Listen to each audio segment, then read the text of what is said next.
Chapter 7:18. In short, the dishes served in Diyu's banquet were the same as how the ancient ancestors ate. Wuxia saw a black-robed old man sitting opposite him. He must be a high-ranking oracle from the Directorate of Celestials, who had a very high status. In front of him was a large jade basin, in which were 3 large cabbages that had been boiled in water. The cabbages were not uprooted or chopped, but were simply cooked and served. Frowning, Wuxia cut off a piece of meat that looked like the skin of an old cow with a jade knife that was not very sharp. Then he stuffed the meat, which was still stained with blood, into his mouth. An indescribable stench rushed up from his mouth, and Wuxia was so disgusted that he almost threw up. But this was the banquet given by the human emperor, and no one dared to be rude. Wuxia could only gnash his teeth and chew the tough meat.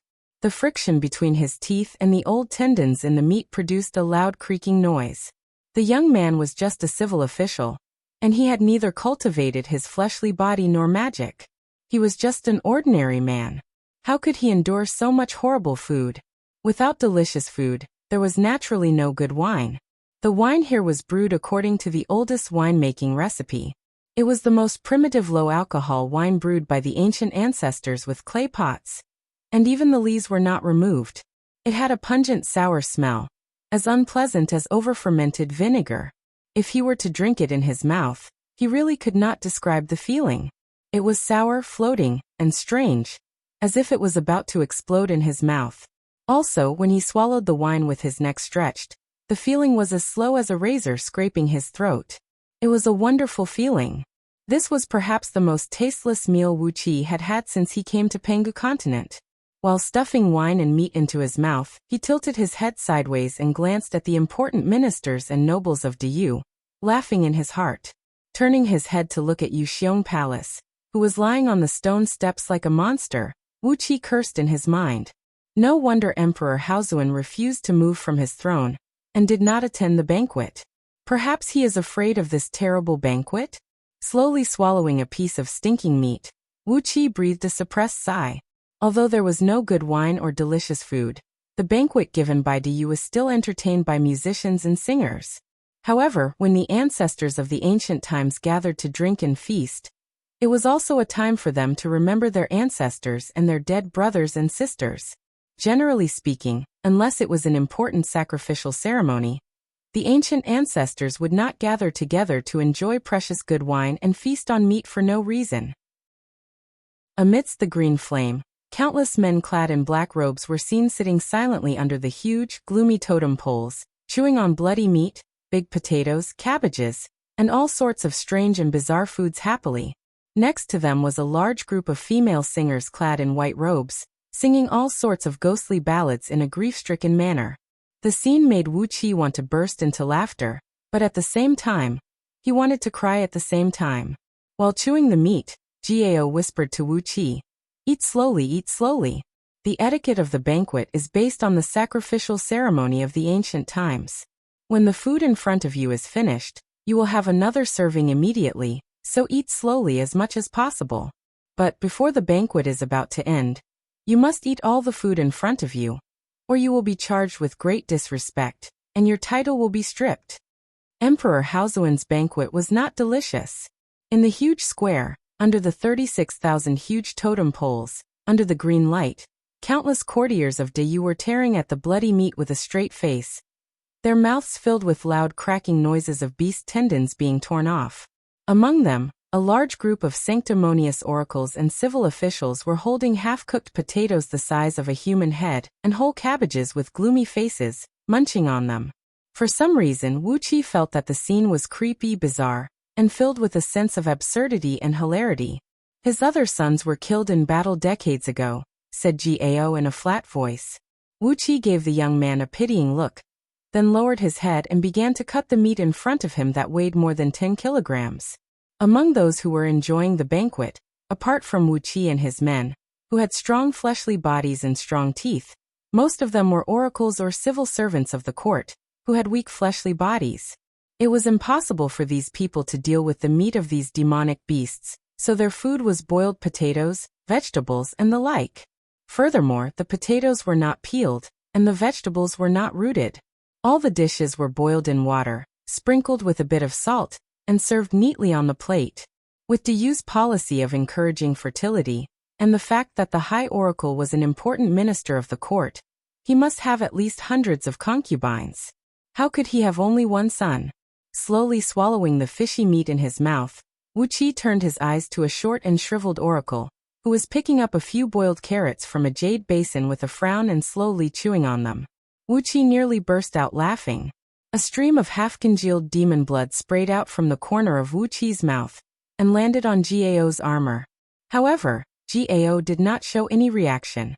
Numbly, he raised the coarse jade knife, clenched his jaws, and shoved the meat into his mouth with the grief of a warrior who would never return.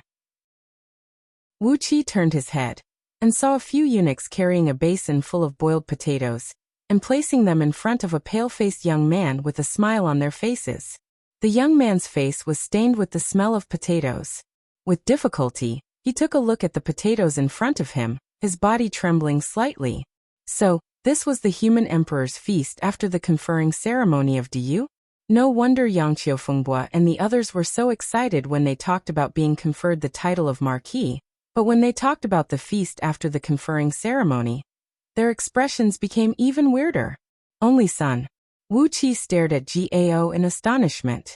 The old man was the great oracle of Dayu, who was in charge of the preparation and operation of all the important ceremonies of Dayu. It was said that every great oracle of Dayu was selected from the elders of the wealthy and noble clans by drawing lots, and none of the great oracle's daughters could get married, and none of the sons could get married. Presumably, this had something to do with the feast of Dayu. Gao burped with a foul breath and murmured in a low voice, "So eat slowly, TSK, it's obvious that this is the first time for that fool to attend the feast, and no one has taught him this trick. Everyone just wants to see someone suffer misfortune." Speechless, Wuxia cut off a piece of meat, which was still bright red, and slowly stuffed it into his mouth. Just by looking at the great oracle's twisted face, and then at the angry gazes of all the courtiers and generals present, Wuxia knew how offensive the position of great oracle was. The problem was, there was a complete set of etiquette for the feast of Dayu. Before the etiquette was completed, even the most powerful king under the human emperor was not allowed to leave his seat. Looking at the sun slowly setting in the west, Wuxia felt like weeping but had no tears. It was only dusk now, and the feast could only be completed at midnight. Heavens above, and Lady of Earth below. How many kilograms of this uncooked demonic beast meat would he eat today? Crunch! Crunch! Like eating machines, the courtiers of Dayu moved their big teeth in unison, slowly digesting the food in front of them. These demon beasts who provided the meat had gained sentience and cultivated into human forms. They were carnivorous demon beasts specially raised by Dayu dynasty. Most of the beast-born monsters didn't have much magical powers, but their fleshly bodies were extremely powerful. Since these demon beasts could cultivate into human forms, they must have cultivated for at least 1,000 years, and their muscles were even stronger than steel ingots. If it were not for the fact that Wuqi's fleshly body was stronger, someone with a slightly weaker cultivation base would have his teeth torn off by the meat. Even the generals who liked to drink to their heart's content had turned into gentlemen at the feast of the human emperor. They would never drink unless it was absolutely necessary. But the old man who presided over the feast, the one who read the letter of conferment to Wuxia and the others, would raise his wine cup and toast to everyone every 10 minutes, and everyone present would have to raise their wine cups and drink with him. It was simply the greatest torture in the world. Yang Qiufengbua, who was standing off to one side, burped and murmured in a low voice. When His Highness attended the feast for the first time, he didn't know what was going on, so he ordered a plate of meat and ate it. In the end, he ate the meat and guts of 7 one-horned flaming bulls, and was scolded by Master Lao Wang when he returned to the mansion. Gao gave Wuxia a look, patted him on the shoulder, and said with a sigh, "Every subject of Dayu hopes to be conferred a title of nobility by making meritorious contributions, and everyone who is conferred a title of nobility hopes to have their title elevated. But the feast after the ceremony?" Shaking his head, Gao said in a cold voice, "It is said that the only son of the current High Oracle is serving in the right army of Yuxiong. I'll assign him a mission that will cost him his life." The feast of the human emperor of Du had always followed the tradition of the ancient times. The ancient people struggled in the wilderness, so naturally, they were not particular about food. Therefore, the food and wine served at the feast left everyone speechless. The source of the meat was excellent. All the meat was chosen from the fattest parts of the demonic beasts that had matured. All the meat was of the highest quality. However, no matter how high the quality of the ingredients was, it was only stewed in plain water with a little bit of salt. There were still traces of blood on the surface of the meat, and there were even drops of blood dripping down. This was definitely not a good meal. If Emperor Haozuan had to attend every feast in person, the subjects of Du might only attend a few banquets in their entire lives. But, even if Emperor Haozuan only conferred a title to his subjects every 100 years, how many times would he have to attend such a dreadful feast in the span of 3 periods? But according to the ancient etiquette, the feast must last until midnight. Therefore, these musicians and singers were performing the requiem, funeral song, soul-summoning song, song of remembrance, and so on, which the ancient ancestors used to commemorate their ancestors and their fallen clansmen during sacrificial ceremonies. The tunes of these songs were gloomy and sorrowful, and the lyrics were eerie and ghostly. In particular, the singers they chose were all the best singers with faces as white as snow and did not have any good looks. Only their voices were sharp and thin. Chapter 719. Walking with stiff legs and staring blankly, Wuxia slowly followed a group of senior ministers of Du down the mountain formed by Torch Dragon's coiled body. From time to time, deep, powerful, and long burps could be heard amidst the long stream of people, filling the air with the pungent smell of urine and blood. From time to time, weak oracles and civil officials could be heard groaning, as their stomachs were too full. As he walked, Wuxia looked back at Yuxiong Palace, which was crouching on the top of the mountain like a monster. The banquet given by the human emperor of Du looked like a joke, absurd to the extreme. But such an absurd banquet had been going on since ancient times. None of the civil and military officials in the imperial court, even the elders of the allied tribes, princes, and members of the imperial clan had commented on the banquet. Generations of Du officials had been gnawing on half-cooked meat and whole cabbages, continuing the tradition to this day. Terrible traditions and stubborn customs. After this banquet, Wuxia suddenly felt that Du was a solid rock that had stubbornly maintained its original style. No matter how time went by, no matter how the world changed, it would always be the same. Wuxia secretly glanced at the civil and military officials around him. Except for Gao and his generals, although the others did not feel well in their stomachs, they all wore the same indifferent expressions. One could even use the word indifferent to describe their expressions. For them, although the taste of the banquet was a little unpleasant, it was a tradition, and they had to abide by it. Just like how humans needed to breathe and fish could not live without water. These ministers of Du could not live without these traditions.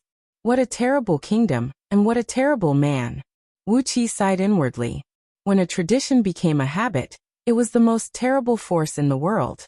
As the long stream of people slowly walked down the mountain, a few oracles in black cloaks suddenly appeared on the side of the road. They stopped in front of Wuxia and murmured in a low voice, "Tan Lang, Marquis of Eastxi Province? Come with us. The human emperor has decreed that you may enter the secret palace of Yan Tian." Narrowing his eyes abruptly, Gao grabbed Wuqi's wrist and whispered into his ear. The secret palace has countless mystic arts and divine abilities, all of which are extremely powerful. The most profound divine abilities of Du are not in the Directorate of Celestials, but in the secret palace of the Imperial Palace. There are countless immortal formation diagrams, and the secrets of my Du formation in the Yantian Palace. You must choose carefully. Gao and Wuxia only exchanged a few words with each other, and under the gloomy gazes of the few oracles, he had no choice but to follow the group and leave. The secret palace had a very high status in Du. It was mysterious and terrifying, and it was the place where all supreme oracles ended their lives. It was responsible for sorting out and safekeeping all the books and records of Du, and bore the heavy responsibility of continuing the dynasty of Du. Therefore, even the Council of Elders of the Tribal Alliance was in awe of the secret palace, and dared not to show the slightest disrespect to it. Perhaps, any old man who walked out of the secret palace could be the lineal ancestor of the current clan leader of some powerful clan in Diyu, or the Grand Magus of some powerful clan several generations ago, who were the spiritual leaders of these clans. With such a background, the status of the oracles of the secret palace was so honorable that even a king of the imperial clan like Gao dared not offend them. Under the guidance of the few oracles, Wuxia followed them, and left the only avenue in the imperial palace, heading deep into the woods. After parting the dense weeds and trudging through the dense forest full of poisonous insects for 2 hours, they came to a clearing in the woods, where a dozen oracles in white robes were waiting quietly in a circle. It was the first time Wuxia saw oracles of Diyu dressed in white robes, and he could not help but give them a few more glances. These oracles looked young, in their 20s at most, but their sleeves were embroidered with patterns of suns, which showed that they were all sun oracles, which meant that they all had the overall strength to fight against gold immortals.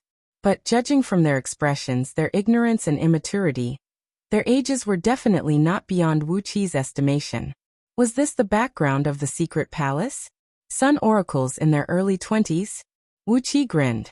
An immortal had to start his cultivation from the stage of immortal, from gold core, nascent soul, nascent divinity, and then heaven immortal, breaking through tier by tier, all the way until he became a gold immortal. Even a genius like Lady Dark Goldwater had to spend a very long period of time that could be counted in yuan hui before she could achieve this. But how old were these young oracles of Diyu's secret palace?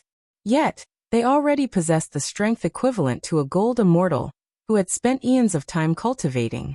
What a terrifying background! But, even in the secret palace, there shouldn't be too many freakish oracles like these, right? Led by a few black-robed oracles, Wuqi walked into the circle formed by these white-robed oracles. The white-robed oracles cried out at the same time. Their fingers moved rapidly in the air, leaving a large sheet of phosphorescent light in the air. At the same time, they chanted a strange incantation, causing countless runes to pour out of their bodies along with thick smoke, forming a rune formation around Wuqi with 18 layers of runes. Suddenly the void twisted, accompanied by a muffled cracking noise that sounded like thunder. Wuqi was surrounded by darkness as a strong pressure came pressing at him from all directions. When he could see the light again, he was already in front of a valley. A terrible storm was blowing out of the valley, and the wind was as sharp as blades, slashing and splashing sparks on the rocky ground in front of the valley. A few white-robed oracles pointed out their fingers and cast a thick layer of restrictive runes on Wuqi's body. An invisible wave enveloped Wuqi's body, and any gust of wind that came near him would be dissipated by the wave. Wuqi stared in surprise at the pale black storm that was blowing at his face. The wind here should be half natural and half artificially processed, or it could not be so terrible. Judging from the speed at which the few wind blades sliced past Wuqi and the degree of condensation, perhaps even an ordinary heaven immortal could not withstand them. Wuqi looked back over his shoulder. On the distant horizon, he could see the great mountain formed by the coiling torch dragon, and Yuxiong Palace, which was shrouded in a strong beam of light. They should still be in the garden of Diyu's imperial palace, but there should be many restrictive spells lying in ambush along the way. That was why these white-robed oracles had guided Wuqi directly to the entrance of the valley, by breaking the void with a mystic technique. Following behind these oracles, Wuqi walked slowly against the strong wind. The terrible storm raged in his ears as the company gradually entered the valley. It was 100 miles high and only about 30 feet wide, with a tall and narrow entrance that looked like a black line. They walked along the dimly lit valley for a long time. Along the way, the white-robed oracles had used all kinds of restrictive spells, and they had spent countless tricks before they finally brought Wuqi out of the valley. A bright light shone in front of them, and the view suddenly became clear. A pitch-black cliff, about 100 miles high, appeared in front of Wuqi, tens of miles away from Wuqi. On both sides of the cliff were steep cliffs, and behind him, apart from the narrow valley, was another precipitous cliff. Gusts of strong wind rose out of the surrounding cliff walls, compressed by invisible restrictive spells, and turned into countless pitch-black wind blades that thrust into the valley. After being compressed and accelerated by layers of restrictive spells in the valley, They turned into powerful windstorms and rushed out of the mountain. The cliff wall in front of them was about 100 miles high and 200 miles wide. Countless statues of celestial fiends were carved on it, with the shortest being about a mile tall. These celestial fiends were fighting each other, and there were also countless statues of primordial beasts involved in the battle. The statues were so lifelike that Wuxia could even hear the shrill howls and cries of the celestial fiends and beasts. Between the two largest celestial fiends in the middle, there was a square-shaped entrance, about 10 feet wide and 30 feet high, on the cliff wall. The entrance was about 30 miles above the ground, and from about a mile in front of Wuxia to the entrance was a very long stone staircase. The stone staircase was only about 10 feet wide and about 100 miles long, reaching straight to the entrance. Every single step was carved with countless complicated patterns and innumerable ancient and mysterious spells. When Wuxia cast his eyes on the stone staircase, he could vaguely hear a shrill, strange laughter. A few black-robed oracles bowed slightly to Wuxia, then walked to a cliff wall on the left. There was another entrance under the cliff wall, and they walked into it and disappeared. Meanwhile, the white-robed oracles escorted Wuxia up the stone staircase, slowly walking towards the entrance on the cliff wall. As they walked higher and higher, the wind around them grew stronger and stronger. Even the restrictive spells cast on Wuxia by the white-robed oracles began to fail to withstand the attack of the wind. The invisible energy waves began to tremble, and strong gusts of wind brushed against Wuxia's body. Walking tens of miles above the ground, feeling the strong wind blowing against his body, Wuxia had an illusion that he was about to float up into the sky. After walking for less than an hour, the white-robed oracles secretly released all kinds of incantation gestures to temporarily remove the vicious restrictive spells on the stone steps. Wuxia silently memorized their incantation gestures, as well as the energy fluctuations they emanated. The Yu's secret palace. If there was a chance in the future, he would definitely pay it a visit. It was said that the secret palace only stored all the ancient books and documents of Yu. But who knew if there were any secret treasures or powerful weapons in it? When he came to the entrance at the end of the stone staircase, a few middle-aged oracles in white robes with black stripes on their sleeves suddenly appeared out of nowhere and stood in front of Wuxia in a straight line. The middle-aged oracle in the middle smiled and held out his hand to Wuxia. Marquis of East Sea Province, please hand over the 3 animals you have. They are not allowed to enter the secret palace. The dragon python sisters, who had been following Wuxia for more than a year and had been following him since he was in the valley, crept out of Wuqi's ear, lay on Wuqi's shoulder, and turned to look at Wuxia. Ao Buzin, on the other hand, dashed out furiously. With a sway of his body, he grew to more than 30 feet long and as thick as a bowl. Pointing his finger at the oracle's nose, he cursed, "You are the animal. Your whole family are animals." Lao Tzu. With one hand, Wuxia grabbed Ao Buzin's mouth and gave him a hard yank, turning his body from as thick as a bowl to as thin as a strand of hair. After that, he tied a very complicated bow over his mouth with his slender body, then handed Ao Buzin and the dragon python sisters to the middle-aged oracle. Looking deeply into the oracle's eyes, Wuxia smiled and said, "Thank you, Tan Lang doesn't want them to be hurt." The middle-aged shaman smiled, nodded, and moved aside to make way for them. Chapter 720. He carefully told the middle-aged oracle not to let Ao Buzin and the dragon python sisters get hurt, then told Ao Buzin and the 2 dragon pythons not to cause any trouble when he was not around. After saying a lot of nonsense, Wuxia was led into the secret palace by a few white-robed oracles. Just like the feeling that Yugu's supreme tower gave Wuxia, the atmosphere inside Yu's secret palace was gloomy, dark, and suffocating. Walking along the long tunnel, every step he took felt like he was treading on the history, and every step he took felt like he was treading on the torrent of time. Wuxia could not describe his feelings. He only felt that everything was like a dream, not real. The walls along the way were carved with countless patterns, many of which were stories that Wuxia was familiar with. When the white-robed oracles saw that Wuxia was interested in the stories carved on the walls, they excitedly explained them to him in detail. From Panga's creation of the world, to the Wahuang clan's creation of human beings, to Great Yu's control of the flood and killing of all the demons in the world, Wuqi was very familiar with all kinds of stories. But the stories told by these patterns were different from what Wuqi knew, and there were many details that were worth considering. According to the stories that Wuqi knew, Pangu was the first living being between heaven and earth, and he created the world because he was lonely. But the carvings of Pangu's creation of the world puzzled Wuqi. Pangu was standing in a hazy mist, holding a great axe and standing on a huge lotus throne. But, in the mist in the distance, Wuqi could vaguely see countless people, who seemed to be watching the spectacular scene of Pangu creating the world. The story of the Wahuang clan's creation of human beings was even more different. What Wuqi knew was that goddess Nviwa had molded him into the shape of a human using the living soil and innate water according to his own appearance. But in this place, the ancient great sages used the quintessence blood of countless mythological beasts as materials, and used their boundless magic power to fuse the quintessence blood of countless mythological beasts and mythological birds into one. Then, using the living soil as the foundation, they fused the living soil with the quintessence blood and took human form.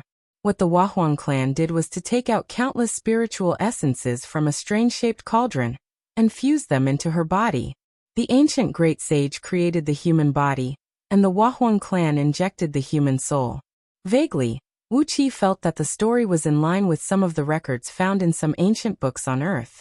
In those records, it was also said that goddess Niwa created the human race through the 72 transformations, and joined hands with some ancient gods to create the human race. As for the story of Yu the Great controlling the flood, it made Wuqi even more conflicted. In the historical records on Earth, Yu was the ancestor of the Xia dynasty. But here, Yu the Great was one of the 18 ancient sacred emperors of the Yu dynasty. The flood he controlled was not a natural disaster, but a man-made disaster caused by some powerful existences from outer heavenly realms who invaded this world created by the great sage Pangu. Yu the Great's achievement was to lead the fledgling Yu dynasty, reorganize its armaments, and join hands with the immortals who had just matured to kill those foreign existences.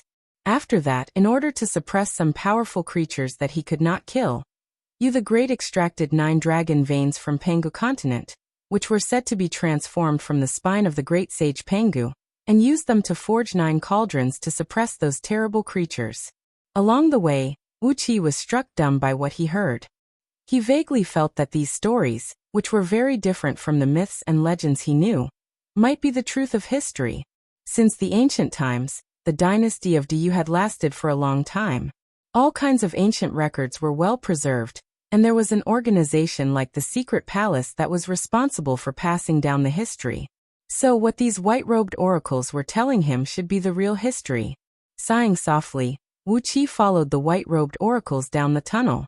There were countless forks along the way, each of which was of the same height, length, and brightness, and there were also countless bewitching restrictive spells and spatial barriers.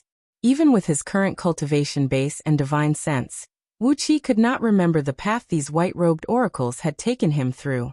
In short, after walking for more than 4 hours, and with the strength of Wuqi and his companions, as well as the various strange formations and teleportation formations along the way, they must have traveled tens of thousands of miles.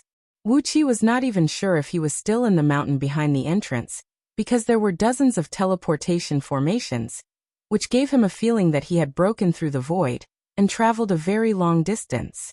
He had no idea where exactly he was. After struggling for a long time, a bright light suddenly shone from a pearl in front of them. Wuqi and his company walked out of the dark and oppressive tunnel, and came before an ancient, dark yellow copper door. The gate was surrounded by thick and heavy rocks, and thousands of fist-sized luminous pearls were mounted on the top of the 1-mile-tall rock ceiling, brightly illuminating the small square in front of the gate, which was dozens of acres in circumference. Countless patterns of stars were carved on the surface of the huge bronze gate, and in front of it, dozens of oracles, whose sleeves were embroidered with black patterns, were sitting cross-legged on the ground like Chi-Chi. These oracles were not breathing like zombies, and Wuqi could not hear the sound of their heartbeat or blood flow. They should be living people, but they had fallen into some kind of deep sleep with some magical magic, which made them look no different from zombies in coffins. Walking past these oracles, Jihao came to the huge bronze gate. A white-robed oracle who led the way reached out his hand and pressed a few stars on the gate. Slowly, the 1,000 meters tall and 100 meters wide bronze gate began to rise. A gust of cold air came flowing out from behind the copper door, bringing with it a faint fragrance.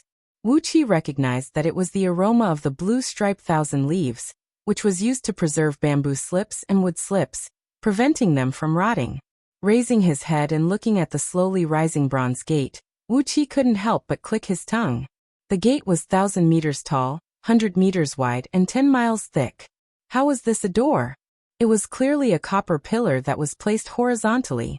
Moreover, it was densely covered in countless talisman markings and embedded with a large amount of tortoise shells, precious pearls, crystals, jades, and so on. Obviously, all of them had their own uses. The few white-robed oracles opened the gate, but they did not go in. Instead, they signaled Wuqi to go in alone.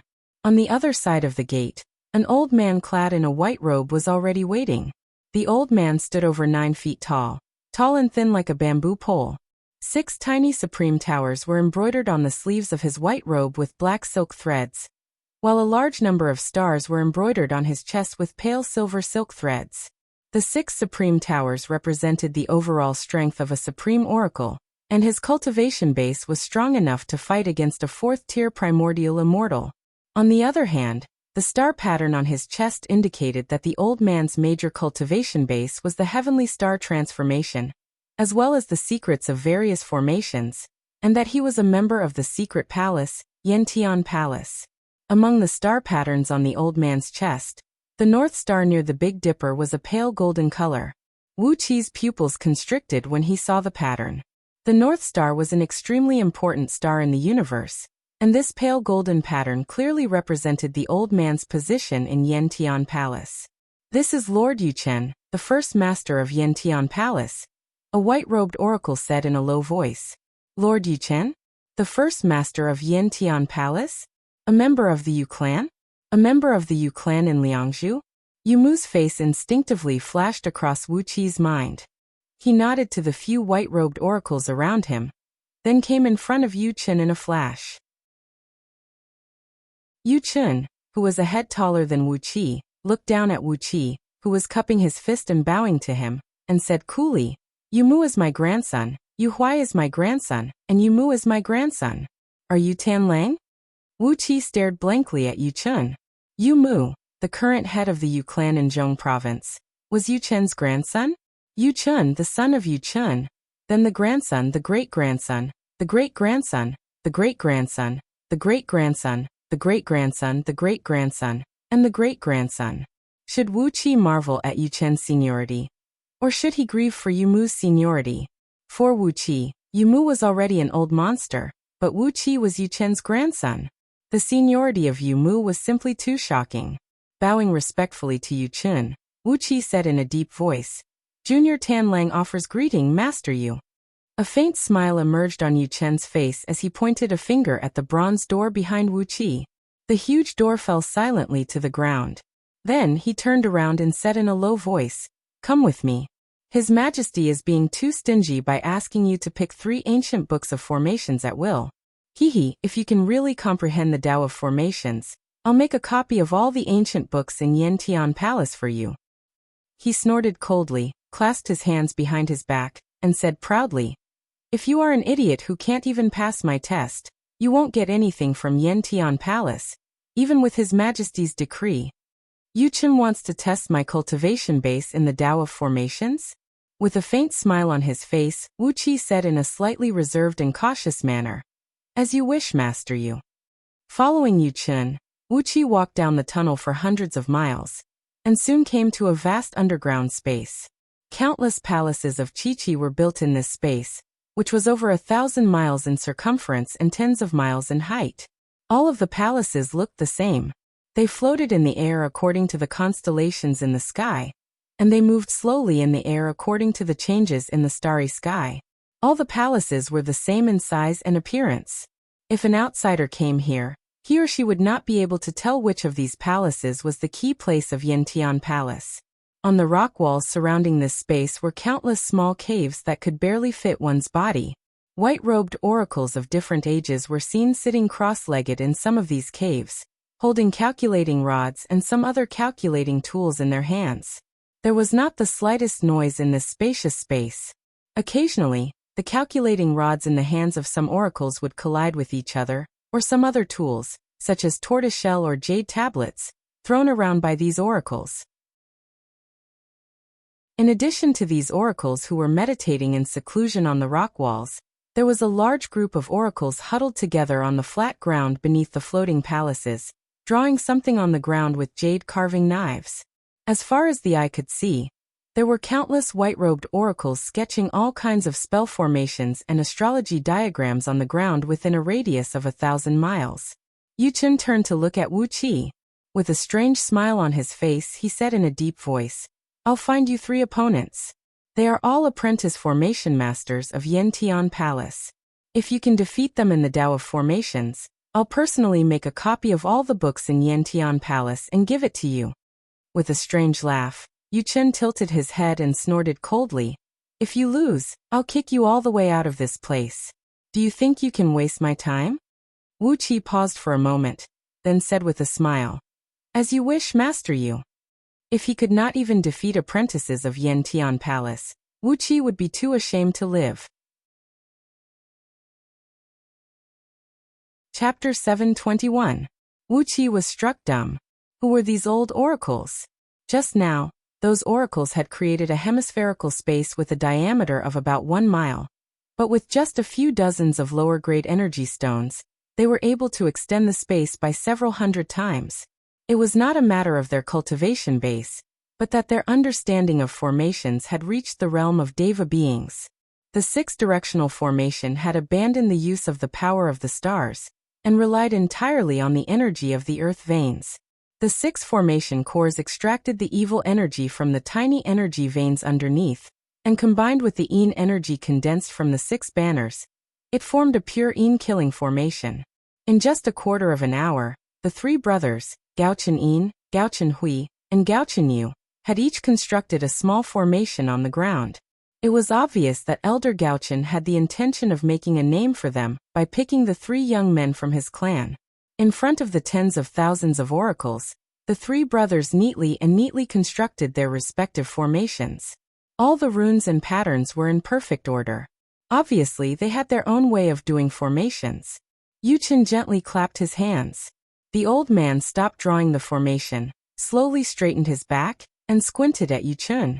Wuxia gave the 3 formation diagrams a glance, smiled faintly, then casually took out a lower-grade energy stone, and crushed it into countless bean-sized energy stones. With a light flick of his finger, the first wave of 12 spirit stones shot out. 6 spirit stones blocked the formation that the 6-way formation used to extract the spirit energy from the earth veins. Then it cut off the transmission of spirit energy between the 6 formation eyes. The Yin energy rebounded and smashed the 6-way formation into pieces. A deep gleam flashed across Elder Gaochen's cloudy eyes as he stared at Wuxia and began to chuckle strangely. Nodding slowly, he said, "The apprentice with the weakest cultivation base? Hee, Gaochen Yin, Gaochen Hui, and Gaochen Yu. You 3 brothers will play with the Marquis of East Sea Province." Yuchen chuckled. A few silver threads rushed out from under his feet, forming a simple teleportation rune on the ground. Wuxia felt his body lighten. Yuchen had already brought him to the center of the square.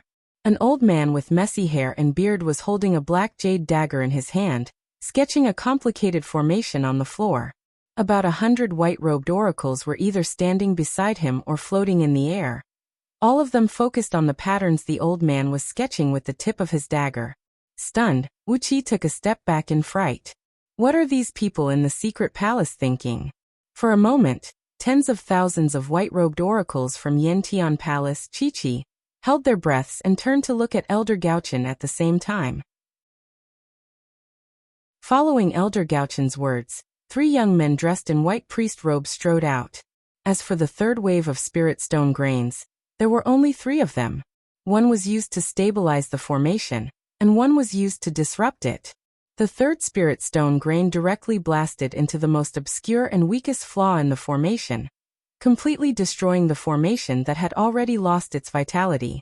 Wuxia was rendered speechless, and he looked at Yu Chun helplessly.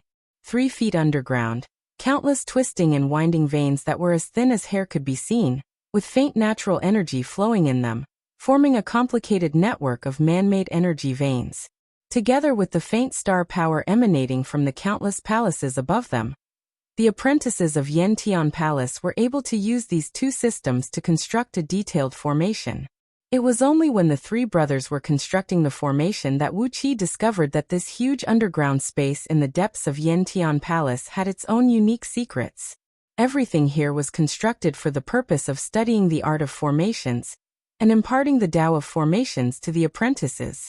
Countless palaces hovered above his head, following the changes of the stars in the sky. Faint waves of star power could be sensed from each of the palaces. Clearly, this was a simulated miniature celestial phenomenon map. Underneath the square, which had a circumference of 1,000 miles, were simulated miniature spirit veins. Although his cultivation base was very low, his attainment in the Tao of formations was extremely profound. Wuxia could not help but feel a deep sense of respect as he looked at this old man, who had an old face and a wrinkled robe. Then, he turned to look at the over 100 young white-robed oracles standing around him, and found that 7 or 8 of them had golden sun patterns embroidered on their sleeves. Although this old man was only a moon oracle, he actually had a sun oracle among his apprentices. Shaking his head, which was unusually large compared to his skinny body, Elder Gaochen turned to Wuxia and said, "It has been less than half a year since these 3 boys joined Yantian Palace. If I ask those experienced apprentices to compete with you, I'll be bullying you. If you can't defeat these 3 little guys who have just joined the sect, you can just do whatever you want to do." As for the 8 trigrams formation, it abandoned the power of the stars and the power of the earth. Instead, it relied on the small pieces of lower-grade energy stones in the 8 formation cores to draw the natural energy from the surroundings, using the 8 trigrams to generate the 4 elements of earth, water, fire, and wind. At the same time, it divided into the 8 gates of life and death, which contained 1,024 miraculous transformations. If one made a mistake in one of the gates, or made a mistake in one of the transformations, the 4 elements of earth, water, fire, and wind would explode at the same time, turning one's opponent into nothingness.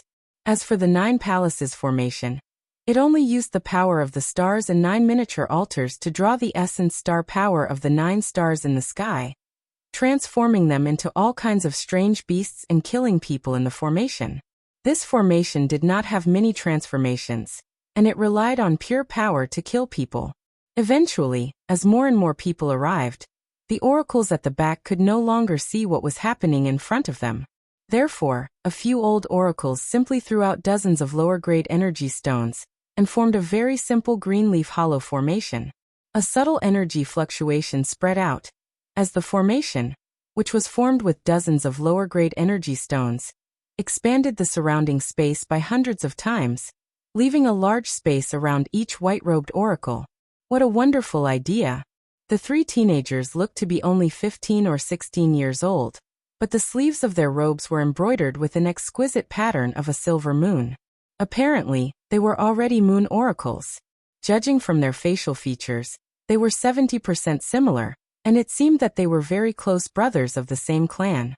Unlike the other oracles in Diyu, who specialized in all kinds of divine abilities and mystic techniques and liked to oppress others with force, the eyes of these 3 teenagers flickered with the gleam of wisdom. Or as the saying goes, they kept rolling their eyeballs, which made them look very smart. After driving the 3 juniors of his clan away, Elder Gaochen came before Wuxia and grabbed Wuqi's wrist with a smile on his face. With a hint of fanaticism in his eyes, Elder Gaochen laughed and said, "Marquis of East Sea Province, do you want a wise and mighty master who is unparalleled in the art of formations? Do you want an elder of Yantian Palace to be your backer?" Wuxia glanced at the great hall hovering over his head, then glanced down at the smooth square under his feet. He could not help but praise. What a wonderful idea. This is wonderful. In this way, whether it is teaching formations or fighting with apprentices, it will be as easy and straightforward as looking at the patterns on your palm. Yu Chun, on the other hand, was staring at Wuxia with a mysterious expression on his face. Narrowing his eyes, he said with a smile. It suddenly occurred to me that my new wife has just given birth to a daughter. Why don't you arrange a marriage with my youngest daughter, Marquis of East Sea Province? 16 years later, she will marry you. What do you think? These few old oracles did not possess a strong cultivation base, only at the level of 8 moon oracles and 9 moon oracles, and they did not have any cultivation base. However, their mastery of formations and space was simply amazing. They were able to operate the formations with the least amount of energy, and bring out the greatest power with the simplest formation. Was this the power possessed by these old oracles of Yantian Palace? Elder Gaochen chuckled, nodded and said, Marquis of East Sea Province, have you also seen through the secret of this place? Why don't you break the formation, Marquis of East Sea Province? With his hands clasped behind his back, Yuchen looked at the 3 young men from the Gaochen clan and said with a smile, You have just joined Yantian Palace, and I have no idea what you have learned in the past 6 months. Just use the strongest formation you have now. Marquis of East Sea Province has trapped and killed a primordial immortal with a formation. Yuchen chuckled, bowed slightly to the old man, and said, Elder Gaochen, please choose 3 apprentices with the weakest cultivation base to fight with Marquis of East Sea Province. After saying that out loud, Yuchen's lips moved slightly but no sound came out. Clearly he was whispering something to Elder Gaochen. The formation the 3 Gaochen brothers had constructed was the 6-direction formation, the 8 trigrams formation, and the 9 palaces formation.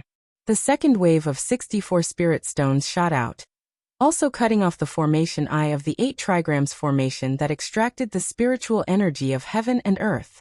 Then, they rearranged a small reverse 8 gates formation inside the formation, making a mess of the spiritual energy inside the formation. The water, fire, and wind inside the small formation map turned into countless small flood dragons that soared into the sky, completely destroying the formation.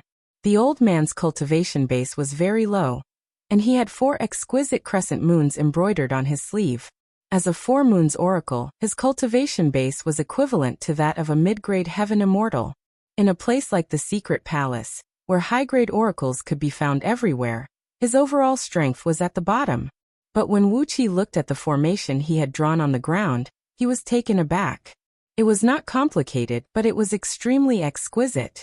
Wuxia felt that every stroke and rune in this formation, which was only about 10 feet in circumference, could be described as bloody. The 3 little fellows of the North Chen clan stared at Wuxia with bright eyes, their noses raised high and proud, as if they were not convinced. They gave Wuxia a death stare, then spread out. The nearby white-robed oracles flew up into the sky as well. Hundreds of white-robed oracles had their hands tucked under their sleeves, looking down at Wuxia, Gaochen Yin, and the others. The Gaochen elder stared blankly at the 3 small formations that Wuxia had easily destroyed. Suddenly, he sprung to his feet and kicked the 3 Gaochen brothers away. Then he bellowed, What a disgrace! Go and copy all 3,600 volumes of the formation scroll of unending heaven, from beginning to end. It took the 3 Gaochen brothers a quarter of an hour to construct the formation, but it only took Wuxia 3 seconds to destroy it. When the oracles of Yantian Palace, who were studying the variations of the formation in the distance, heard that someone was fighting the Gaochen brothers, more and more oracles rushed over. Perhaps it was because the people of Yantian Palace had been studying the art of formations for many years and were extremely bored. But before long, tens of thousands of oracles had swarmed over, blotting out the sky above Wuqi's head. Wuqi did not like Yu Chen's words. What did he mean by he had trapped a primordial immortal with a formation? He quickly explained. Master Yu, the sovereign's immortal body and immortal soul had been severely injured, so he was killed before Tan Lang's formation could work. That was the case with the 3 Gaochen brothers' formation. Their array diagrams all relied on these 2 sets of spiritual power systems, and the largest of the 3 array diagrams was only 3 meters in radius. But if they were expanded to correspond to real stars and underground energy veins, they would be at least tens of thousands of times larger, covering hundreds of miles, and turning into a powerful killing formation. Yu Chen waved his hand and said coolly, What is there to explain? You are the one who killed the sovereign with the formation, aren't you? Chapter 722. In the Yantian Palace of Diyu's secret palace, Wuxia was surrounded by a few old oracles who held high positions in Yantian Palace, and was being bombarded by their words. Yu Chun and Elder Go Chunmi, were among these old oracles. A group of old fellows whose ages combined could turn a log buried underground into coal, were surrounding Wuxia, trying to persuade Wuxia to give up his position as the Marquis of East Sea Province and join Yantian Palace wholeheartedly, so that he could contribute to the development of the Tao of Formations and contribute his youth and life to Diyu's Yantian Palace. According to Go Chunmi, it would be better for Wuxia to contribute his youth and his children, so that his children and grandchildren, as long as they had an aptitude in the Tao of Formations, would have to join Yantian Palace and become a part of it. With a bitter face, Wuxia accepted the bombardment of these old fellows, holding a cup of tea in his hand and drinking it non-stop. It was not until now that he realized that these masters and elders of the secret palace were all mad scientists, and they did not even know much about the ways of the world. They were the outliers in the conservative and closed nation of Diyu. All their minds were immersed in the endless knowledge they were interested in, and their life was to live for the things they were interested in. They were a group of very pure people. For example, these old fellows from Yantian Palace lived for the sake of the Tao of Formations, and they burned their lives for the sake of the Tao of Formations. Apart from the Tao of Formations, they knew nothing else. Any novel formation would cheer them up, and any talented newcomer who appeared in front of them would do everything in their power to recruit him into the Yantian Palace. Take Wuxia for example. These old fellows wondered why a genius like him, who could break 3 formations in such a short time, would want to be the Marquis of East Sea Province. If Wuxia were to join Yantian Palace, they could immediately make Wuxia their imperial oracle, which would be a very noble position in the imperial court of Diyu, and would be even more honorable than those princes. Go Chunmi grabbed Wuqia's hand, and kept talking to Wuxia about the significance of joining Yantian Palace. Yu Chun, on the other hand, was holding Wuqia's hand and telling Wuxia how beautiful the wife he had taken in at the behest of the Yu clan in Liangzhu was, and how beautiful and lovely the daughter she had given birth to was. He promised that as long as Wuxia joined Yantian Palace, he would immediately marry his daughter to Wuxia. Although his daughter was still suckling at the moment, as long as Wuxia waited patiently for 16 years, or 11 or 12 years, he would be able to have a beautiful wife. Yu Chun was enthusiastically discussing with the elders around him how likely it was that the child born to Wuxia and his daughter would have an excellent aptitude in the field of formations. These elders of Yantian Palace firmly believed that the aptitude in the field of formations, like all other aptitudes, could be inherited through bloodline. As the first master of Yantian Palace, Yu Chun's aptitude in the field of formations went without saying. As a genius who could break 3 formations in such a short time, Wuqia's bloodline was excellent as well. With such excellent bloodlines, he would definitely be able to give birth to more excellent offspring. And in that way, Yantian Palace would have more excellent new blood. One of the old oracles grinned, revealing his gums, which were missing a few teeth, and said, "It's just like breeding livestock. As long as both the father and mother are good, they will be able to give birth to good livestock." "That's a great idea, master." With a loud crack, Wuxia bit off a piece of his cup. If he did not know that these old oracles were pure academic lunatics, he would have thought that they were mocking him on purpose. How could they talk like that? Wasn't it just to make him join Yantian Palace? Yu Chun had even listed out his own daughter as a condition. Poor heavens, his daughter was only a month old. Clenching his teeth, Wuxia shook his head firmly, determined not to agree to these old oracles' request to join Yantian Palace. Was he going to give up his family and friends, his territory, and all his plans just to join Yantian Palace? Was he going to spend the rest of his life studying the art of formations in this dark place? Was Wuxia out of his mind or an idiot? Wuxia did not want to become as crazy as Yu Chun, Go Chunmi, and the other old fellows.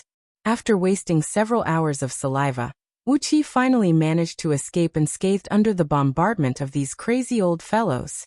Seeing that Wuxia was determined not to join Yantian Palace, Yu Chun and the other old oracles gave up on the idea.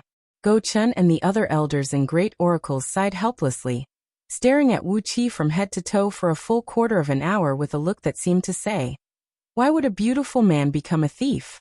Only then did they rise to their feet and return excitedly to their apprentices, where they began to teach them the secrets of various formations. Yuchen stared at Wuqi for a while with a very strange and resentful look in his eyes. Finally, he sighed, grabbed the teacup from Wuqi's hand, and threw it to the ground.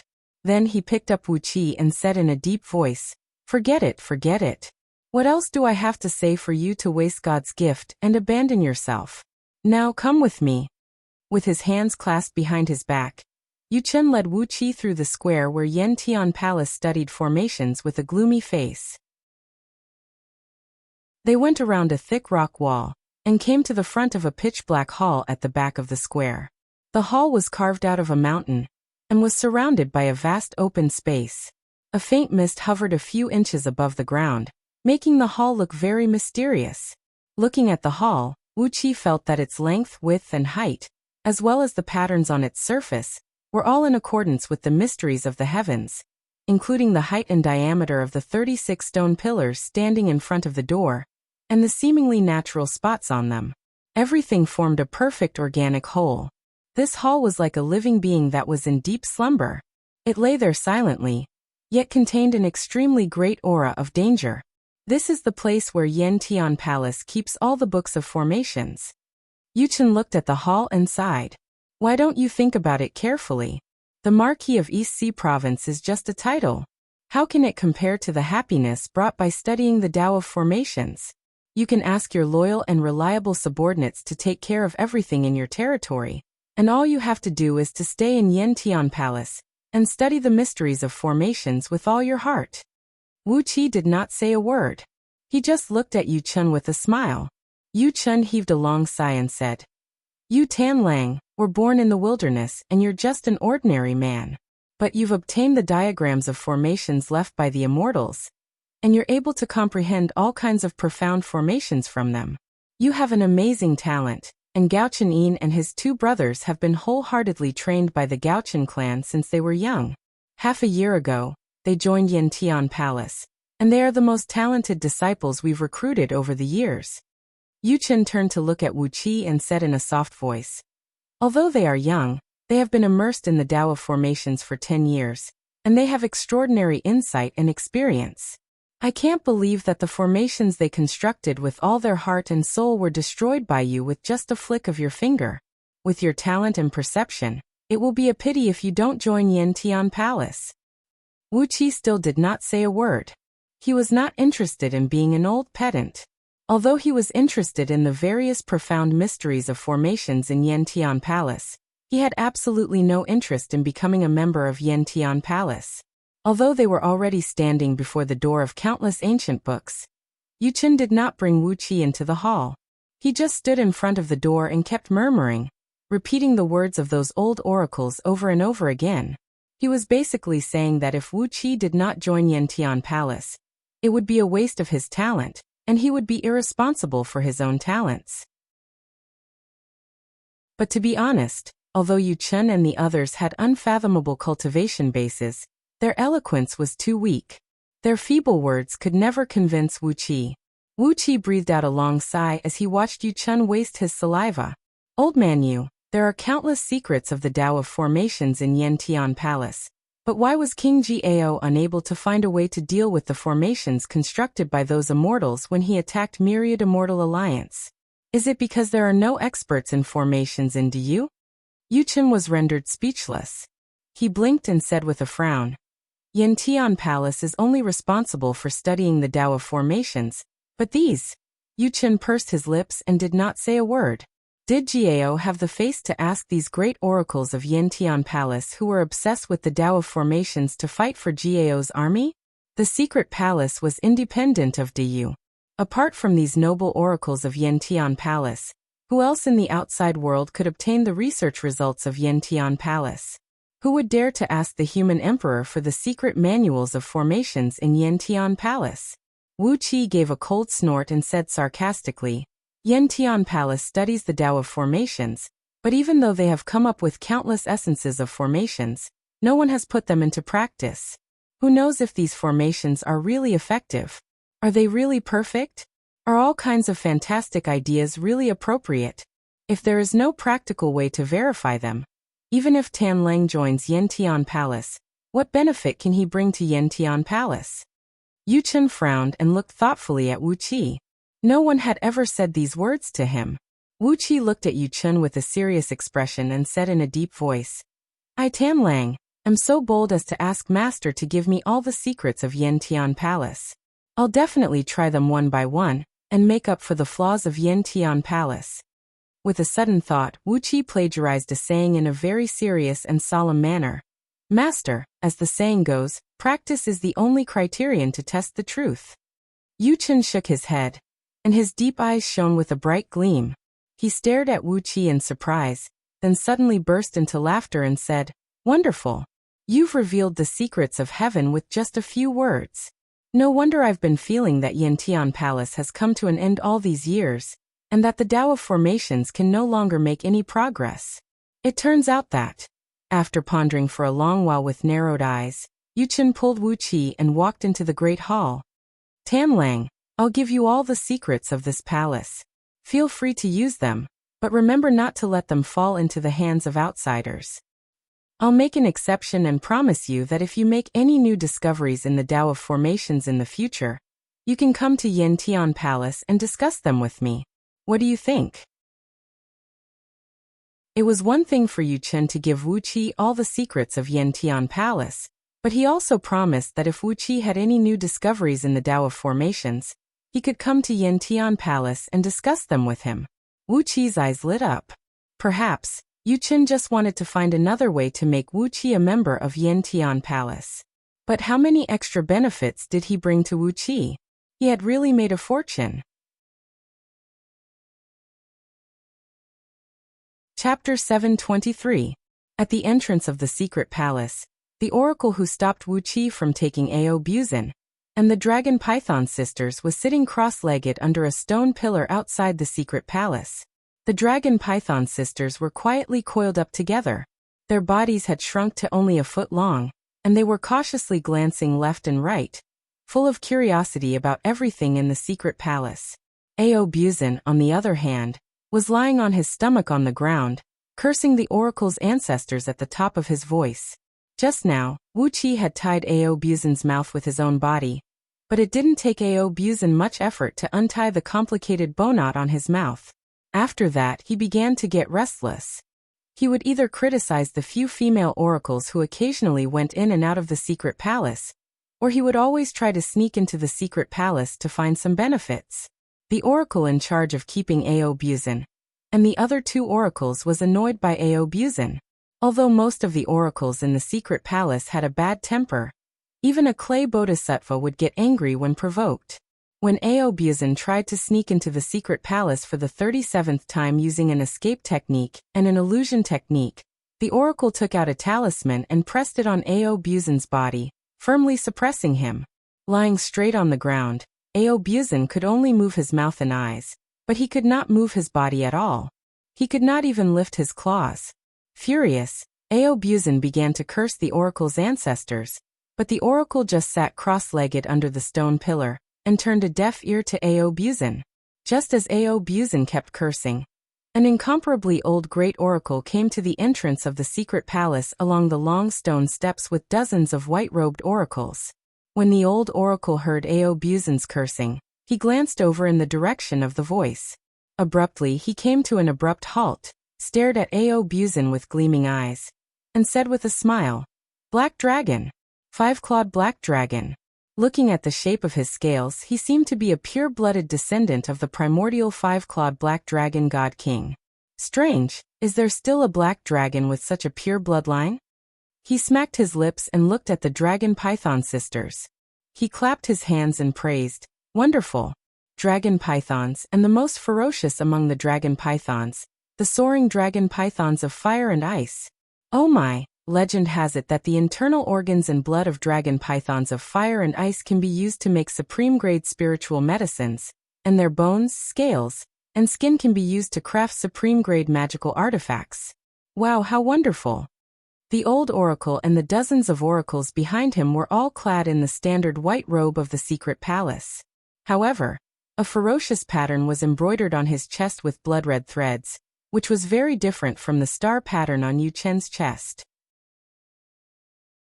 The pattern on his chest was that of a strange-shaped bone spike pierced into the skull of a fiend god with 6 horns, and a twisting blood-red vine growing out of the skull's mouth. The long vine coiled around the bone spike a few times, then bloomed into a gorgeous blood-red flower near the handle of the bone spike, with a ferocious, twisted face of a fiend god in the pistil, laughing evilly. He was Wu Changqi, the first master of the Thousand Spirit Palace, one of the branches of the Secret Palace, and an elder of the Wuchang clan of the Diyu Directorate of Celestials. The Wuchang clan was now the holder of the right oracle of the Diyu Directorate of Celestials, and had a very high prestige in the system of the Diyu Directorate of Celestials, or rather, the oracles of Diyu. It was an important clan that held real power. Today, the Baihuang clan of Diyu held the position of the Grand Oracle, and together with the Gaochen clan and the Wuchang clan, they were known as the 3 great divine Magus clans of Diyu. The Wuchang clan ranked 3rd among the 3 clans, and its members were particularly fond of studying some evil spells and mystic arts of the Ghost Dao. The Thousand Spirit Palace, which was presided by Wu Changqi, was one such palace that specialized in all kinds of evil mystic arts. The oracles of the Thousand Spirit Palace liked to play all kinds of grafting tricks. For example, they would chop off the head of an azure dragon and place it on the neck of a black tortoise to see if the newborn azure dragon or black tortoise could possess both the mighty magic power of the azure dragon and the bloodline magic of the black tortoise. Or they would place the heads of a fire phoenix and an ice phoenix on the neck of a blue wand to see if the newborn strange creature could possess both the elements of ice and fire, and if it could control the power of wind while breathing fire and ice. Or they would force the people of Longbow Kingdom to copulate with the Feathermen, and take all kinds of mystic medicines while they were having sex, to see if they could give birth to a brand new race with wings and huge bodies. They had also forced all kinds of demons who had cultivated their human forms to copulate with each other, hoping to breed some powerful and fresh demons. As for ethics and principles, they had no such concept. For veteran oracles like Wu Changqi, the happiest thing for them was to find some strange experimental subjects, especially those bloodlines that had gone extinct in the ancient times, which were rare and precious treasures that they could only dream of. Whenever they found a rare experimental subject, they would never listen to the opinions of the subject. Instead, they would bring the subject into the Thousand Spirit Palace with threats, promises, and even violence, and then, most of the time, the experimental subjects that were brought into the Thousand Spirit Palace never showed up again. Once, when an apprentice oracle of the Thousand Spirit Palace was chatting with an apprentice from a branch palace, he accidentally mentioned that the stewed dragon tendon was very chewy, and the honeyed phoenix wings were very sweet and delicious. When Wu Changqi saw Ao Buzin, he almost drooled, and when he saw the dragon python sisters, his body began to tremble violently. The pure-blooded descendants of the supreme royal clan of the ancient black dragons, the descendants of the extinct dragon pythons of fire and ice. How precious these 3 experimental subjects were, and how excellent the food was. Wu Changqi patted his belly and thought, "Let's not talk about the food first. I should bring these 3 experimental subjects back first, pull out their tendons and skin them. Or I can force them to copulate with each other."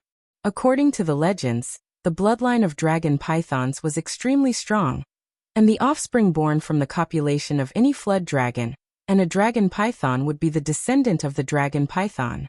So, what would the offspring of the royal bloodline of the ancient black dragons be? Black dragons of fire and ice? At the thought of the endless possibilities, Wu Changqi felt his cold blood suddenly burning, and his dead heart suddenly became extremely feverish. In his long life, he had killed all the living creatures that could be found on Pango continent, but now he had suddenly found a new target.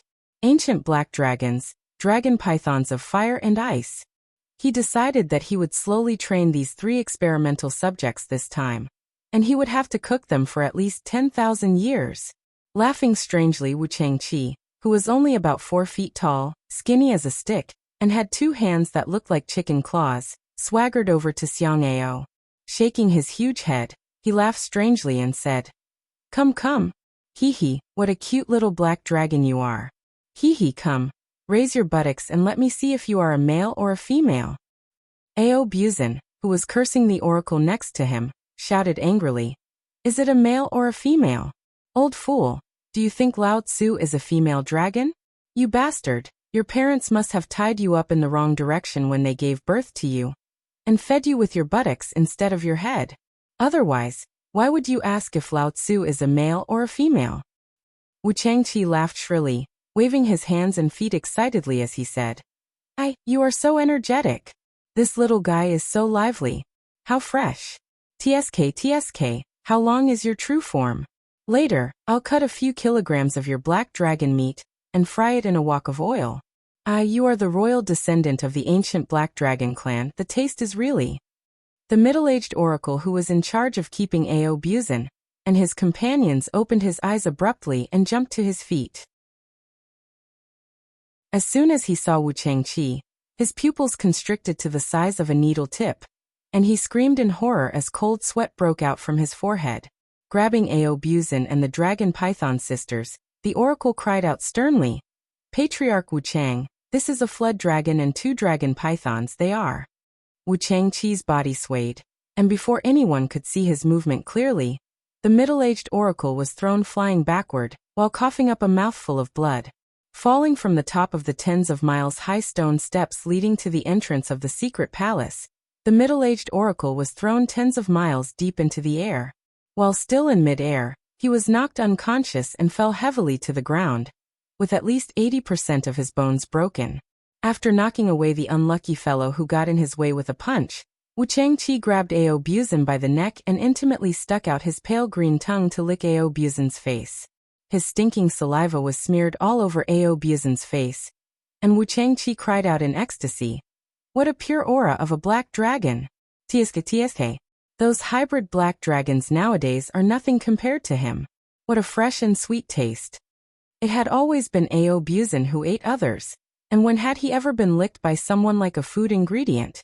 Ao Buzin trembled with rage and roared furiously. But the talisman on his back was too powerful, and he could not move at all, let alone resist any of Wu Changqi's actions. After licking Ao Buzin's face a few times, Wu Changqi cast a furtive glance at the dragon python sisters, who were still clutched in the middle of their bodies. Laughing evilly, Wu Changqi stuck out his tongue and tried to lick the sisters. But suddenly, the sisters, whose bodies had shrunk to only a foot long, let out unpleasant dragon roars at the same time. Then their bodies expanded rapidly, and in just a blink of an eye, they had transformed into 2 gigantic dragon pythons, each measuring a few miles long and hundreds of feet thick. Accompanied by the deafening dragon roars, one of the sisters opened her mouth and held Ao Buzin in it, while the other opened her mouth and shot out a silver torrent that enveloped Wu Changqi and all the oracles of the 1,000-spirit palace around him. Since the beginning of time, ever since the secret palace of Diyu was founded, not even during the cultivation tribulation, not even when the celestial emperor of the celestial court and the human emperor of Diyu fell, but no fight had ever taken place in front of Diyu's secret palace. But today, the ferocious dragon python sisters had struck. A silver torrent shot out and knocked Wu Changqi and the dozens of disciples behind him flying away, while countless xianbing sprayed out of the silver light and crumbled the cliffs around the secret palace, destroying a large number of the exquisitely carved statues. A muffled alarm rang out as the alarm system of the secret palace was activated. Chapter 724. Yuchen had indeed given Wu Qi an extra great benefit. As mentioned earlier, the natural energy in Yuxiong Plain and Liangzhu, as well as the natural treasures produced in Yuxiong Plain, were all beyond the imagination of ordinary people. To put it bluntly, a day's cultivation in Yuxiong Plain was comparable to a year's cultivation in any other place on Panga continent, and it was comparable to 100 or even 1,000 years of cultivation in outer heavenly realms. But the forbidden law of Diyu dynasty stipulated that, except for the people of Diyu who lived in Yuxiong Plain and Liangzhu for generations, the local officials in Yuxiong Plain, and the courtiers in Liangzhu, no other courtiers were allowed to enter Yuxiong Plain without the human emperor's permission. For a marquis of province like Wu Qi, Apart from having a chance to visit Yuxiong Plain when he was being conferred a title, and staying in Yuxiong Plain for no more than half a month, he would never have the chance to visit Yuxiong Plain again, unless he made a great contribution and was promoted again. Even a member of Du imperial clan like Gao had no right to enter Yuxiong Plain at will before Emperor Haozuan appointed him to be a counselor in military affairs. When he was still King Yangqiu, he could only stay in his fief and roam freely in other places on Panggu continent, except for Yuxiong Plain. If he dared to violate the ban, he might be stripped of his title or even imprisoned. But this time, Emperor Haozuan appointed him to be a counselor in military affairs, giving him a specific position in the imperial court like his father, King Yangshan. It was tantamount to him having a pass to enter and leave Yuxiong Plain at will, and he could live there all year round. Therefore, when he was conferred a title, he was not very excited about it. But when he received Emperor Haozuan's special edict, he could hardly contain his excitement. Yu Chen told Wu Qi that as long as he could comprehend some new ideas about formations, he could come to Yantian Palace and exchange pointers with the supreme oracles. This was tantamount to Yu Chen giving Wu Qi the right to enter and leave Yuxiong Plain and Liangzhu at will. If Wu Qi could come up with some strange formations from time to time, and purposely communicate with these high priests for a few months or years, he would gain a lot of benefits. With Wu Qi's chaotic constitution, if he could cultivate for 3 to 5 years in a place like this, where one day of cultivation was equivalent to a year of cultivation in any other place on Panggu continent, how far could his cultivation base improve? Just by looking at the number of sun oracles in Yantian Palace who were in their early 20s, one could tell that the benefits of cultivating in Liangzhu were simply too great. If I learn something new, I will certainly come to Liangzhu City to have a talk with you elders. Wu Qi looked at Yu Chen with glowing eyes and said, "But how can I?" Before Wu Qi could finish his words, Yu Chen took out a palm-sized silver jade token from his sleeve and handed it to Wu Qi. The token was half an inch thick and about the size of a palm. Faint starlight could be seen swirling in its silver surface, and its surface was engraved with countless detailed maps of stars, emanating a frightening energy fluctuation. "This is the token of the first master of Yantian Palace," said Yu Chen disapprovingly. "With it you can come and go as you please. Who would dare to make things difficult for you?"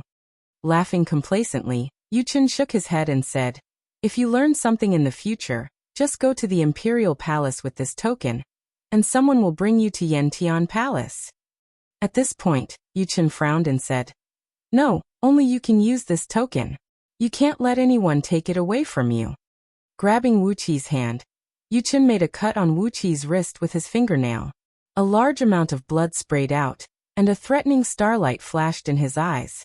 In the next moment, Wu Qi's blood condensed into a small map of stars consisting of 17,200 stars in the air, which then merged with the token. Immediately, the silver jade token was covered with a faint layer of blood-red light, and the energy fluctuation emanating from it was filled with a vigorous life force. The blood-red light fluctuated, as if it was echoing with Wu Qi's heartbeat from a distance. Yu Chen smiled and said, "I've added a blood curse to the token, so it can't be separated from you for more than 3 feet. If someone tries to snatch it from me, he or she will be killed by the backlash from the blood curse. Someone with a higher cultivation than this old man." Wu Qi gave the 6 black supreme towers pattern on Yu Chen's sleeve a glance and shook his head. Why would someone stronger than Yu Chen need to snatch the token from Wu Qi? If he were a primordial immortal from the celestial court, he would be killed by Deyu even if he entered Yuxiong Plain with the token. If he were an oracle from the Directorate of Celestials, he or she would be an elder from either the Directorate of Celestials or the Secret Palace. Why would they want to snatch Wu Qi's token? Yu Chen let out a strange laugh and said, "If someone with a stronger cultivation base than me tries to snatch this token, hee, as this token leads directly to the core of Yantian Palace's defensive formation, don't blame me for joining hands with the other 8 masters and elders of Yantian Palace to teach him a lesson." The corner of Wu Qi's mouth twitched. The 8 masters of Yantian Palace? Their cultivation bases should be about the same as Yu Chen's, right? Even though the cultivation bases of the elders of Yantian Palace were not as strong as Yu Chen, there should be a small gap between them, right? On top of that, There was also the defensive formation of Yantian Palace. And they still wanted to join hands to teach him a lesson? How shameless! The primordial immortals of the Celestial Court would never do something so shameless, but he reckoned that this group of mad scientists from Yantian Palace could really be so shameless. Laughing complacently, Yuchen shoved his token into Wu Qi's hand, then told Wu Qi to wait outside the hall while he strode into the hall. This hall housed all the ancient books of Yantian Palace. Apart from the various profound mysteries of the Tao of Formation comprehended by many oracles, there were also many other strange and bizarre collections. Before the death of the masters and elders of Yantian Palace, they would leave some of their belongings in this hall. Among them, there were some elders who had lost their lineage and had no descendants to inherit their magical artifacts. Therefore, they left the powerful magical artifacts that they had spent countless years refining in this hall. Therefore, only the 9 masters and the elders of Yantian Palace had the right to enter this hall. Apart from them, no one was allowed to step into this hall. Even though Yu Chun, the first master of Yantian Palace, could give Wu Qi the privilege to enter and leave Liangzhu at will, he could not violate the ban of Yantian Palace and allow Wu Qi to step into this hall. After waiting outside the hall for a quarter of an hour, Wu Qi saw Yu Chun slowly walking out of the hall with a silver crystal ball the size of a human head in his hand. Judging from the way he was walking, it was obvious that the silver crystal ball was very heavy and was emitting waves of energy that were sometimes agile, sometimes heavy, and sometimes sluggish.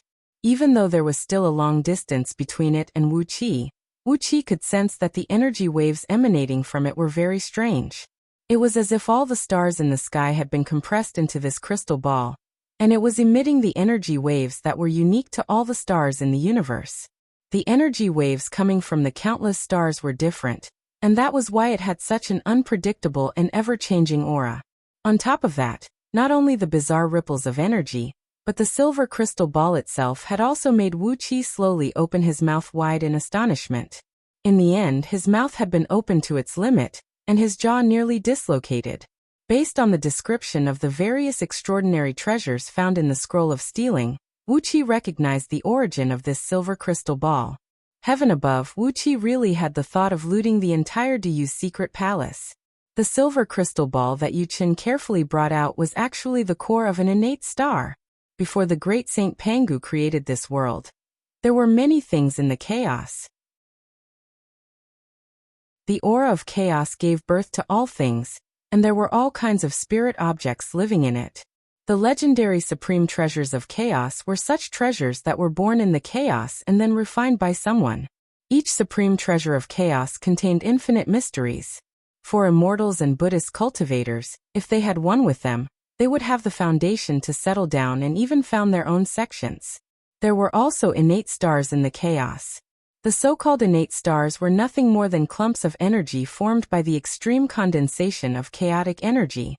They contained countless mysteries of stars, and that was why they were called innate stars. Legend had it that the countless stars in the outer heavenly realms of Pangu continent were evolved from the fragments of innate stars that the great Saint Pangu had shattered. In fact, none of the so-called heavenly star formations could really make full use of the power of all the stars in the universe. Even primordial immortals could only use the power of the million celestial lords conferred by the Celestial Court to construct a so-called heavenly star formation. The reason why the Celestial Court was able to confer these celestial lords was that they had mastered the heavenly Tao represented by the corresponding stars. Therefore, they could fuse their aura with the stars, develop their true bodies, and become celestial lords. Only stars that had been mastered by someone could be used to set up formations with their star power. But the core of the innate star in front of Wu Qi was complete. It must contain a lot of origin great Tao. If the core of this innate star was shattered, and if enough energy could be gathered, it might be able to give birth to tens of thousands of stars. The origin great Tao contained in every innate star was completely different. That was to say, the great Tao contained in the core of this star was unfamiliar to those primordial immortals who stood high above the celestial court. This meant that if Wu Qi could master the core of this star, and use it as the core to construct a formation, perhaps those mighty immortals could break the formation with brute force, but no one under the heaven could solve it. Yu Chen carefully came out with the star core in his hands. As he looked down at the silver core, he did not notice the shocked expression on Wu Qi's face. Wu Qi quickly shut his mouth and adjusted the expression on his face, then came up to Yu Chen and snatched the star core. What is this, Master Yu? Are all the books of Yantian Palace recorded in it? Wu Qi asked Yu Chen as if nothing had happened. The core of this innate star was extremely heavy. Although it was only the size of a human head, it weighed nearly 50 million kilograms. No wonder Yu Chen had to be so careful to bring it out. As a pure oracle, Yu Chen did not have a strong fleshly body like Wu Qi. He had only brought it out with the help of magic. It's just an ordinary star core. My great-great-grandfather found it by accident when he was traveling through the starry sky in the outer heavenly realms. Initially, I thought it was the core of an ancient star, but after being studied by countless elders and masters of the past generations, I found that it is just an ordinary star core. Although it does not have all the magical powers of an ancient star core, it has a very large storage space. Among all the books of formations in Yantian Palace, it is the only one that can copy them all at once. Yu Chen shook his head and said with a wry smile, If I were to use ordinary jade slips, I'm afraid I wouldn't be able to copy all the books of formations in Yantian Palace without at least 10 million of them. Since I've agreed to give you a copy of all the books, I can only use this star core. Wild with joy, Wu Qi hastily bowed deeply and thanked Yu Chen. Heaven above, all the masters and elders of Yantian Palace in the past generations had failed to activate the magical innate star core in it. Could it be one of those things recorded in the scroll of stealing? Wu Qi felt like a hungry mouse who had suddenly fallen into a rice barn.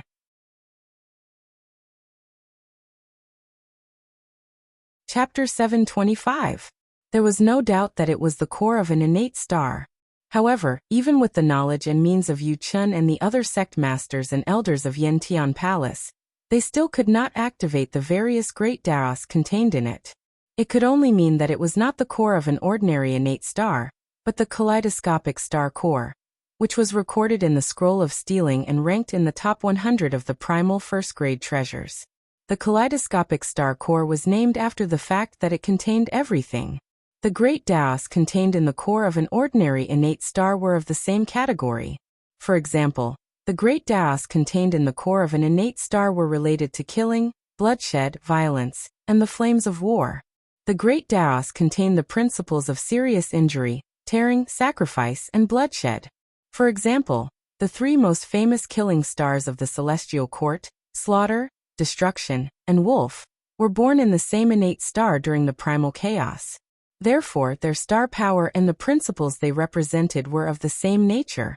Another example was that the great Daos contained in the core of an innate star were related to the fortune of a living being. In that case, the acquired stars formed after the breaking of a star might represent the fortune of fortune, longevity, offspring, and many other things. Of course, there were also negative fortunes, such as the acquired stars might represent the unlucky fortune of those who fell and broke their heads when they went out, got their teeth stuffed when they drank cold water, or hurt their heels when they farted. The innate principles contained in the core of most innate stars only pointed to a certain part, and the same went for the star power. Only some innate stars could devour and fuse with each other in the primal chaos, and the great Daos contained in them were not just a one-sided principle, but an all-encompassing one. It was not just a few or dozens of innate principles, but thousands or even tens of thousands of different principles. Thousands or tens of thousands of principles might seem scary, but it was actually not that many. For example, the fire of the 5 elements included the stone flame, wood flame, water flame, high heavenly flame, sun flame, and so on. Even the divine flame of order, divine flame of void, and divine flame of great tranquility owned by Wu Qi were just a part of the great Tao of fire. The laws of fire could be divided into thousands, or even tens of thousands of parts. Therefore, these tens of thousands of grand Daos weren't that many, not at all. However, it was already impressive enough for an ordinary star core to contain a few or even a few dozens of laws. Forcefully stimulating the star core with a secret art could stimulate the power of the laws, allowing the owner of the star core to understand the innate Daos contained within, and form the foundation of his own Tao. However, the kaleidoscopic star core contained tens of thousands of laws, and all the laws were intertwined and fused with each other. In fact, it had already formed a small world within the star core.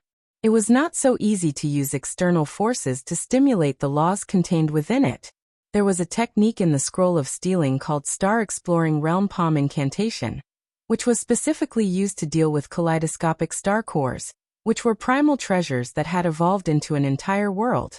However, these oracles of Yantian Palace were experts in formations, so how could they possibly have such a magical technique?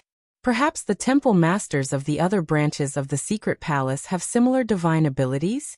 The problem was that the branches of the secret palace never got in touch with each other, and sometimes, there were even some minor conflicts between them. Therefore, it was impossible for the temple masters and elders of Yantian Palace to seek help from the people of other branches.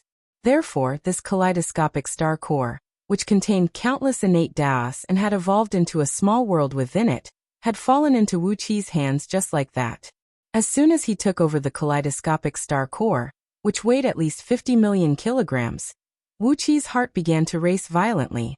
In the scroll of stealing, there was a secret art that could fuse the kaleidoscopic star core with one's interstitial world, and then use the star-exploring realm palm incantation to stimulate the boundless great Tao contained in the kaleidoscopic star core, and then evolve the ancient starry sky in the interstitial world. Even the Buddhist kingdom in the palm of a Buddha of the Buddhist League could be broken by someone with brute force, because the power of the Buddhist kingdom in the palm had a limit, and so did the cultivation base of the Buddha. But if Wuqi could completely digest the kaleidoscopic star core, and evolve the ancient starry sky in his interstitial world, transforming countless great Tao into stars and laying out a primordial star formation, there would be very few people under the heaven who could break his interstitial world. Once the immemorial starry sky in his interstitial world reached the phenomenal level, his interstitial world would possess the true power of a world.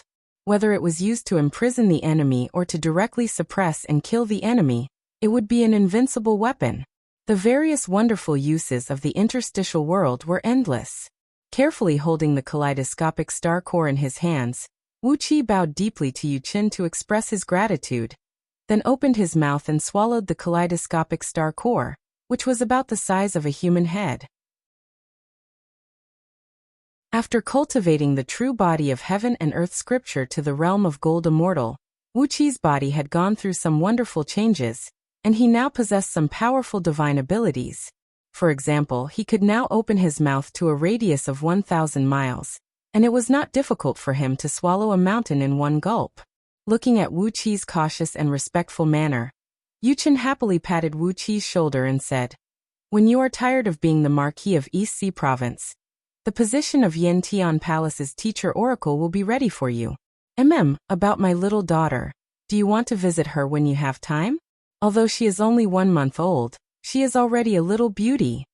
Wuqi stared blankly at Yuqin. "Why are you still thinking about your little daughter who is only 1 month old?" As Yuqin was about to try his best to promote his little daughter to Wuqi and bring Wuqi into Yantian Palace, he suddenly raised his eyebrows.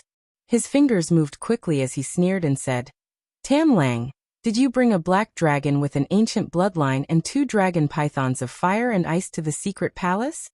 Wuqi raised his eyebrows and said in a deep voice, "Yes, I did. Is there any trouble?" Yuqin clenched his teeth and cursed. "Who dares to cause trouble to Yantian Palace? Damn you, Wu Changqi! How dare the Thousand Spirit Palace cause trouble to Yantian Palace?" Grabbing Wuqi's shoulder, Yuqin twisted his body, and a supreme tower that was only about 30 feet tall emerged out of thin air. In the next moment, a beam of black light shot out and swallowed both him and Wuqi. The surrounding void collapsed with a rumble, and numerous runes shot out of the supreme tower and sped away. At the entrance of the secret palace, the Dragon Python sisters were engaged in a fierce battle with the oracles of Thousand Spirit Palace led by Wu Changqi. Golden light that could melt gold and iron, and silver cold light that could freeze everything in the world shot into the sky, causing the surrounding cliffs to collapse. Large chunks of mountains with a radius of several miles and a thickness of several hundred meters would collapse, whistling down from the sky. Coupled with the huge rocks that were constantly collapsing in the surroundings, The scene was simply like doomsday. A black skeleton covered in blood hung over Wu Changqi's head. It looked like a human skeleton, but there were many sharp bone spikes growing out of its joints and a pair of long horns on its head. The skeleton was emitting a large sheet of dark light that shielded him and the disciples behind him. The oracles of Thousand Spirit Palace kept chanting spells and performing incantation gestures, while throwing all kinds of bone talismans and bone arrows at the Dragon Python sisters. But the Dragon Python sisters had very strong fleshly bodies, and their scales were terrifyingly tough. No matter how many spells, bone talismans, and bone arrows fell on them, the most they could do was slightly crack their scales. The oracles guarding the entrance of the secret palace had long activated the defensive formation. Now they were guarding the entrance with all their might, watching the fight between Wu Changqi and the Dragon Python sisters with indifferent faces. The oracles of the secret palace were well versed in the principle of staying aloof as long as it was none of their business. What Wu Changqi wanted to do, what the Dragon Python sisters wanted to do, had nothing to do with the oracles guarding the entrance. As long as they did not break into the secret palace and cause trouble, they would not be held responsible. Wu Changqi had to protect the disciples behind him, but his cultivation base was not very high.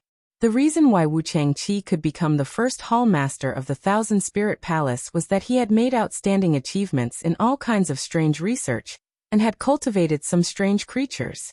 But Wu Changqi's cultivation base was only SOSO. He could suppress Audiobook with just one hand, but he could do nothing to the Dragon Python sisters. His body trembled violently as the strong gold and silver light that came smashing at him like a storm. The black skull hovering over his head produced a series of loud popping noises as some of its bones were melted, while others were frozen into thick ice flakes. It looked like Wu Changqi's magical artifact was about to be completely destroyed by the Dragon Python sisters. Just then a strange howl rang out from the secret palace. Then 3 oracles of the Thousand Spirit Palace, clad in white robes embroidered with the same pattern as the one on Wu Changqi's chest, rushed out of the palace. These 3 oracles looked very similar to Wu Changqi. They were the 2nd, 3rd, and 4th masters of Thousand Spirit Palace. Wu Changmei, Wu Changqi, and Wu Changqi, the 4 brothers from the Wu Chang family, were the top 4 masters of Thousand Spirit Palace, and they were notorious figures in the secret palace. They never reasoned with others, and did whatever they wanted. They were unscrupulous to the extreme. This was the first impression that outsiders had of the 4 spirits.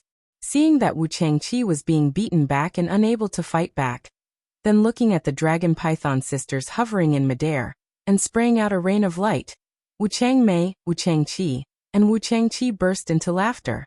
Then, they slapped the back of their heads and unleashed 3 black skeletons that looked exactly the same as the one hovering over Wu Changqi's head.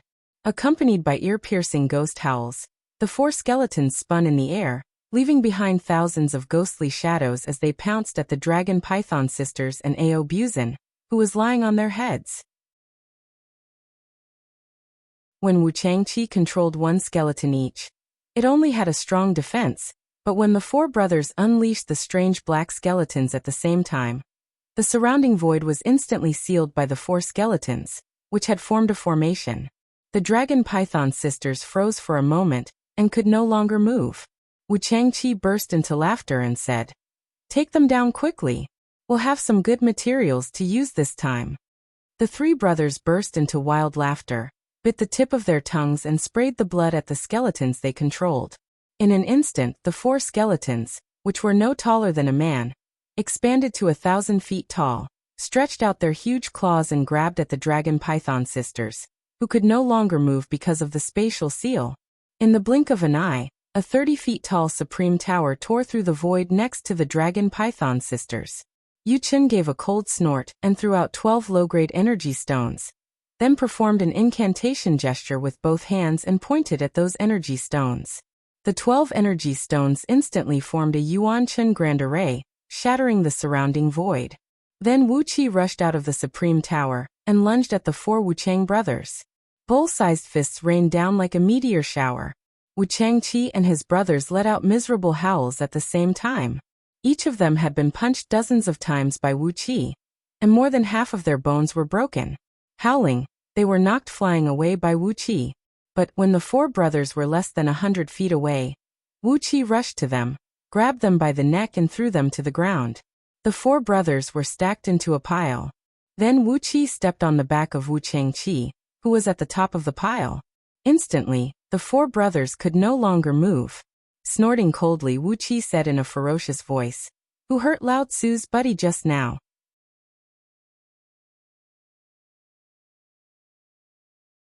Chapter 726. The alarm bell of the secret palace was still ringing intermittently, its deep, hoarse sound echoing through the cliffs and causing pain to the ears. However, apart from the hundreds of white-robed oracles who had gradually gathered at the entrance and activated a formation to protect the entrance, not a single high-ranking oracle of the secret palace had come out to deal with the matter. With his hands clasped behind his back, Yuchen was proudly pacing back and forth in the square at the entrance, his wrinkled face smiling like a blooming chrysanthemum. Did this not prove that Yantian Palace was much stronger than the Thousand Spirit Palace? Wuqi had Wu Changqi and his brothers pinned to the ground, and could not get up from the ground, while he himself had easily broken the formation that they had jointly constructed to seal off the void.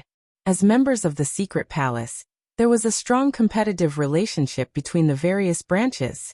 Those who could join the secret palace were all mad scientists with slightly abnormal minds and low emotional intelligence. So, it was impossible to expect them to get along well with each other. This was especially so when the various branch palaces had different ideologies. You look down on me, I look down on you. Insults and fights between each other were commonplace.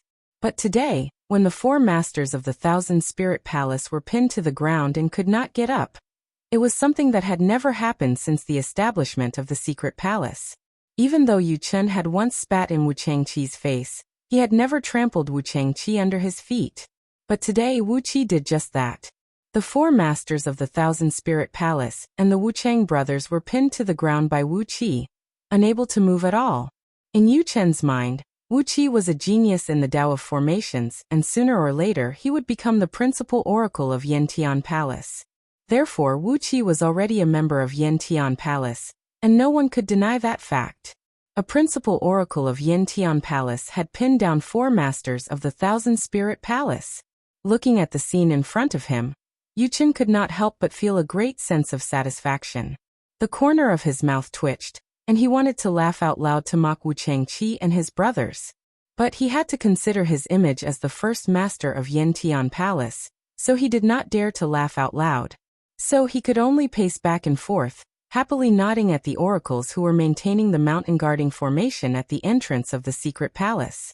Wuqi kept the four brothers under his feet, and no matter how hard they struggled, they could not get up.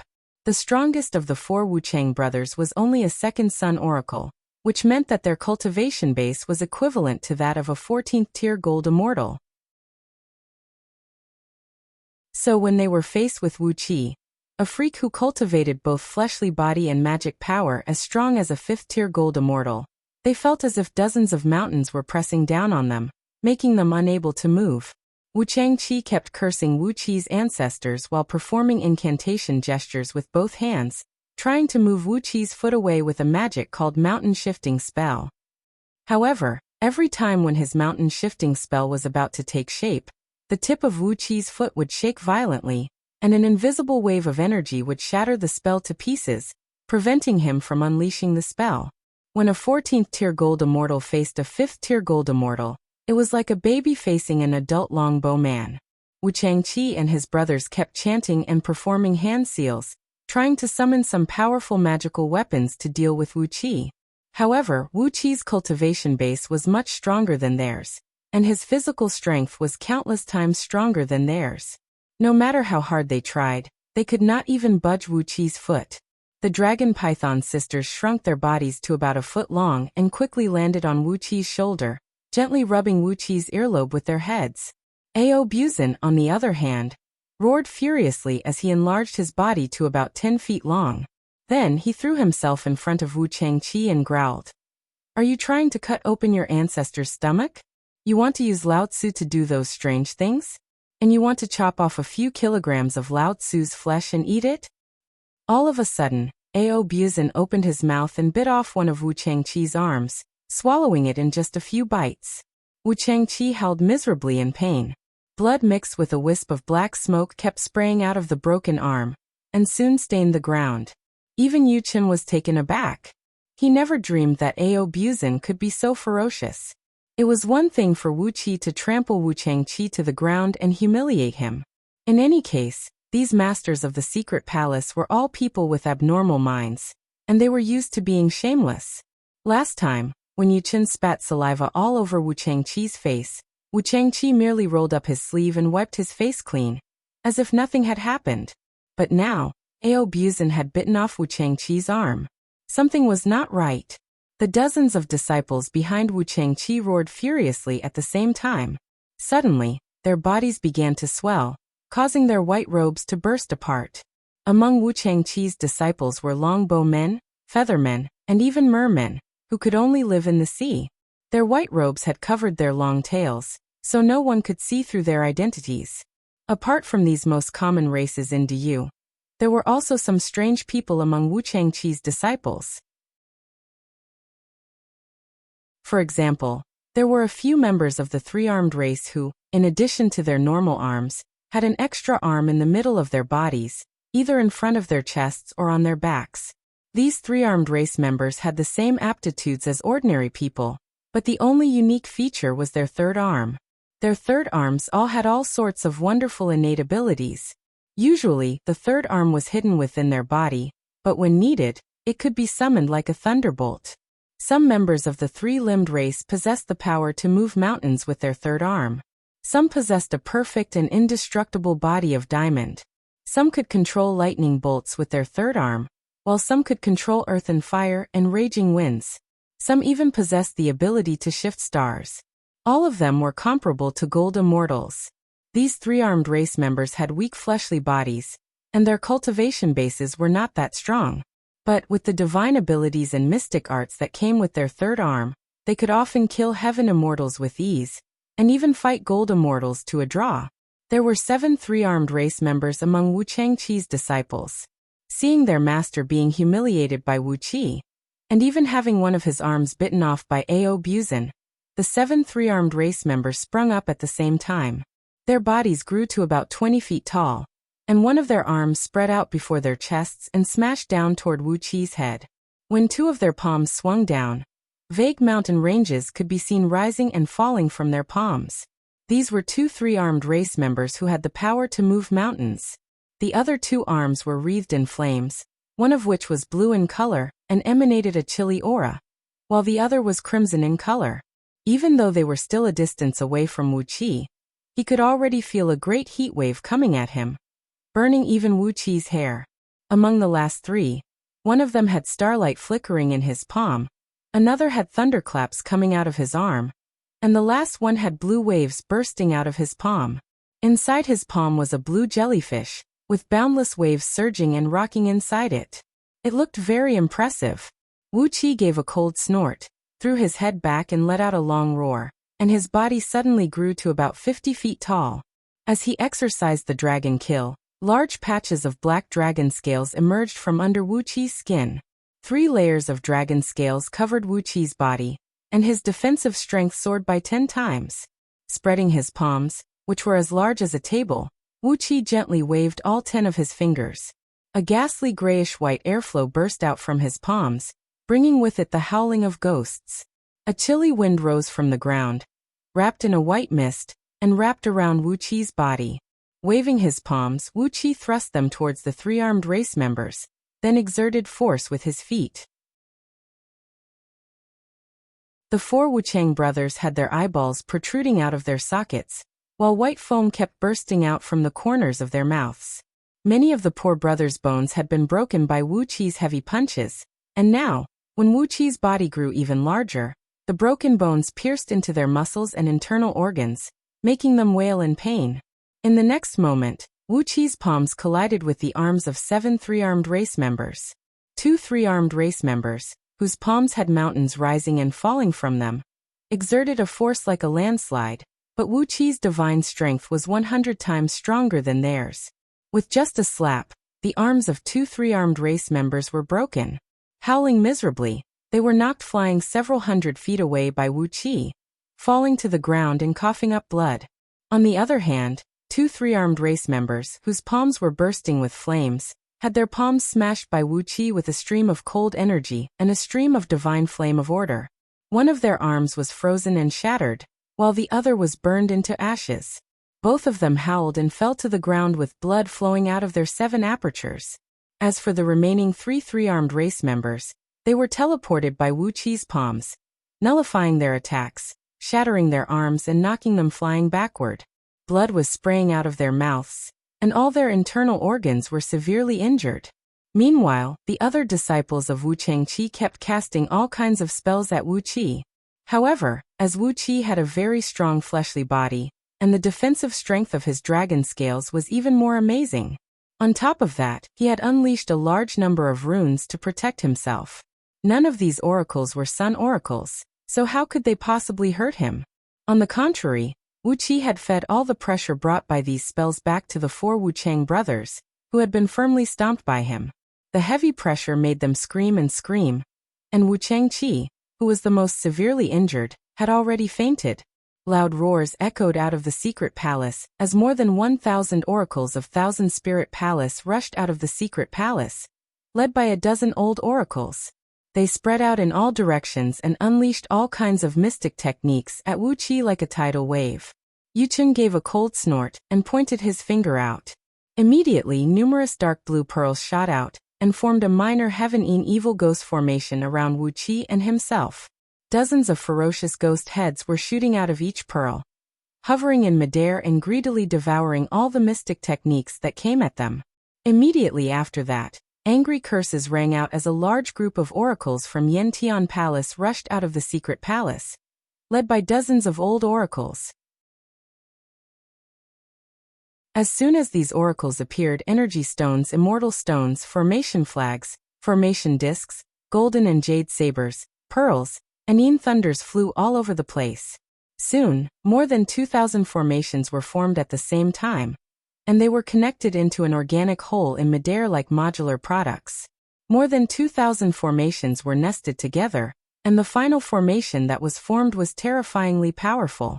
More than 1,000 oracles from Thousand Spirit Palace were trapped in the formation. Countless lightning bolts, thunderbolts, golden sabers, and streams of water were smashing down from all directions, while poisonous smoke, evil energy, ghost heads, and fiend deities were flying all over the place. Howling miserably, the oracles of Thousand Spirit Palace were dragged into the formation, and in just a blink of an eye, more than 800 oracles were severely wounded and fell to the ground. It was obvious that the people from Yantian Palace did not go too far.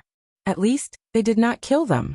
However, some of the oracles from Thousand Spirit Palace were charred by the thunderbolts, and at least half of their bodies were cooked. So, it could not be said that the people from Yantian Palace were merciful. Just as the dozen elders of Thousand Spirit Palace were about to be engulfed by the formation, a furious roar echoed out of the secret palace. Enough! Are you done yet?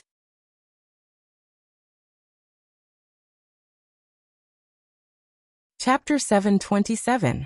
A skinny old man in ragged clothes, who looked as if he had just been bombarded by thunderbolts hundreds of times, rushed out of the crowd in a threatening manner. Waving his hands and legs, he growled at Yuchen. "You Laosan, are you going to use the formation of Yantian Palace against your own people?" Yuchen's eyes went wide as he roared. "Who is on the same side as these people from Thousand Spirit Palace?" The Wuchang brothers, who were pinned under Wuqi's feet and could not move, also roared. "We're not on the same side as them." The skinny old man rubbed his brows, feeling a headache coming on. Gnashing his teeth, he growled. "If it weren't for the human emperor's edict, and if you didn't force Lao Tzu, I would never be the grand elder of the secret palace. All day long, all day long, all day long, all day long, all day long, all day long, all day long, all day long, all day long, are you done?" Yuchen leaped hundreds of feet into the air, pointed at the Wuchang brothers and bellowed, "They are the ones who provoked Yantian Palace this time." Except for the unconscious Wu Changqi, the 3 Wuchang brothers snapped, "Bullshit! Grand Elder Baihuang, look at us. We're being stepped on by their people. What's so great about Yantian Palace? What's so great about having a high cultivation base? If you have what it takes, let us deploy the myriad spirits army formation and have a showdown with them. Bai Huang Mo, the great elder of Great Yu's secret palace, who was in charge of all the daily affairs of the secret palace, blinked his deep eyes that glowed with a faint blue light and muttered in a low voice, a little annoyed. Decide the winner? Fine, Lao Tzu can't wait for all of you to die. Clenching his teeth, Bai Huang Mo pulled a long face and sighed in a low voice. All right, you're all old men. Although you're slightly younger than me, it's only a matter of 1,000 years. You're all elders in Yu's secret palace. But how old are your children and grandchildren? Why are you still doing these messy things all day long? He glanced at those elders of the 1,000-spirit palace, who had their hands tucked into their sleeves, and seemed to be fumbling with something. He snorted coldly and said, If you dare to take out those things from your sleeves, Lao Tzu will break all your bones for the people of Yantian Palace. The elders of the 1,000-spirit palace looked at each other and put their hands behind their backs. Naturally, they also extended their palms out of their sleeves. Bai Huang Mo glared at Yu Chen again and said with a cold snort, Release him and dispel the formation, or Lao Tzu will help the 1,000-spirit palace attack your Yantian Palace. TSK, Lao Tzu has just mastered the myriad spirits protection grand divine ability, and I'm eager to see if your Yantian Palace's formation can trap Lao Tzu. Yu Chen twitched his mouth, snorted, and glared at Bai Huang Mo as he said in a cold voice, Of course this temporary formation can't do anything to you, Elder Bai Huang. If you have the guts, why don't you take a look at my Yantian Palace's defensive formation? If you have the guts, try breaking into my grand formation of vast heaven. While provoking Bai Huang Mo, Yu Chen clapped his hands, and the elders and oracles of Yantian Palace hurriedly retrieved all the energy stones, pearls, formation flags, and formation discs they had shot out, and undid the formation that enveloped the void. Bai Huang Mo was taken aback for a moment. Then he growled at Yu Chen angrily. Lao Tzu is a coward. Lao Tzu doesn't have the guts to break into the grand formation of vast heaven. Old Third Yu, you've got guts. I've just concocted 1,000 fruit dragon saliva soup. Try drinking it if you dare. With a flip of his palm, a small pot carved from black jade, about the size of a wash basin, appeared in Bai Huang Mo's hand. Tiny bubbles the size of mung beans kept rising from the depths of the dark potion, while a suffocating stench spread out rapidly. Even Wuxia, who had transformed into a dragon man, staggered a few steps back. The stench was simply too horrible. Sounds of vomiting could be heard everywhere. Some oracles, who did not have a strong cultivation base and could not dodge in time, began to throw up. Only heaven knew what was mixed in Bai Huang Mu's dragon saliva and 1,000-fruit soup. The stench was so horrible that it made some oracles spit out their bile in just a few moments. Some oracles vomited so hard that yellow-green bile gushed out of their nostrils. They clutched their necks in pain, and their spasming fingers nearly broke their necks. Yu Chen's face turned extremely unsightly. He fixed his eyes on the soup in Bai Huang Mo's hand, then turned his head away and said, For so many years, no one has ever broken into the grand array of vast heaven of Yantian Palace. Bai Huang Mo proudly showed off the little pot to the crowd.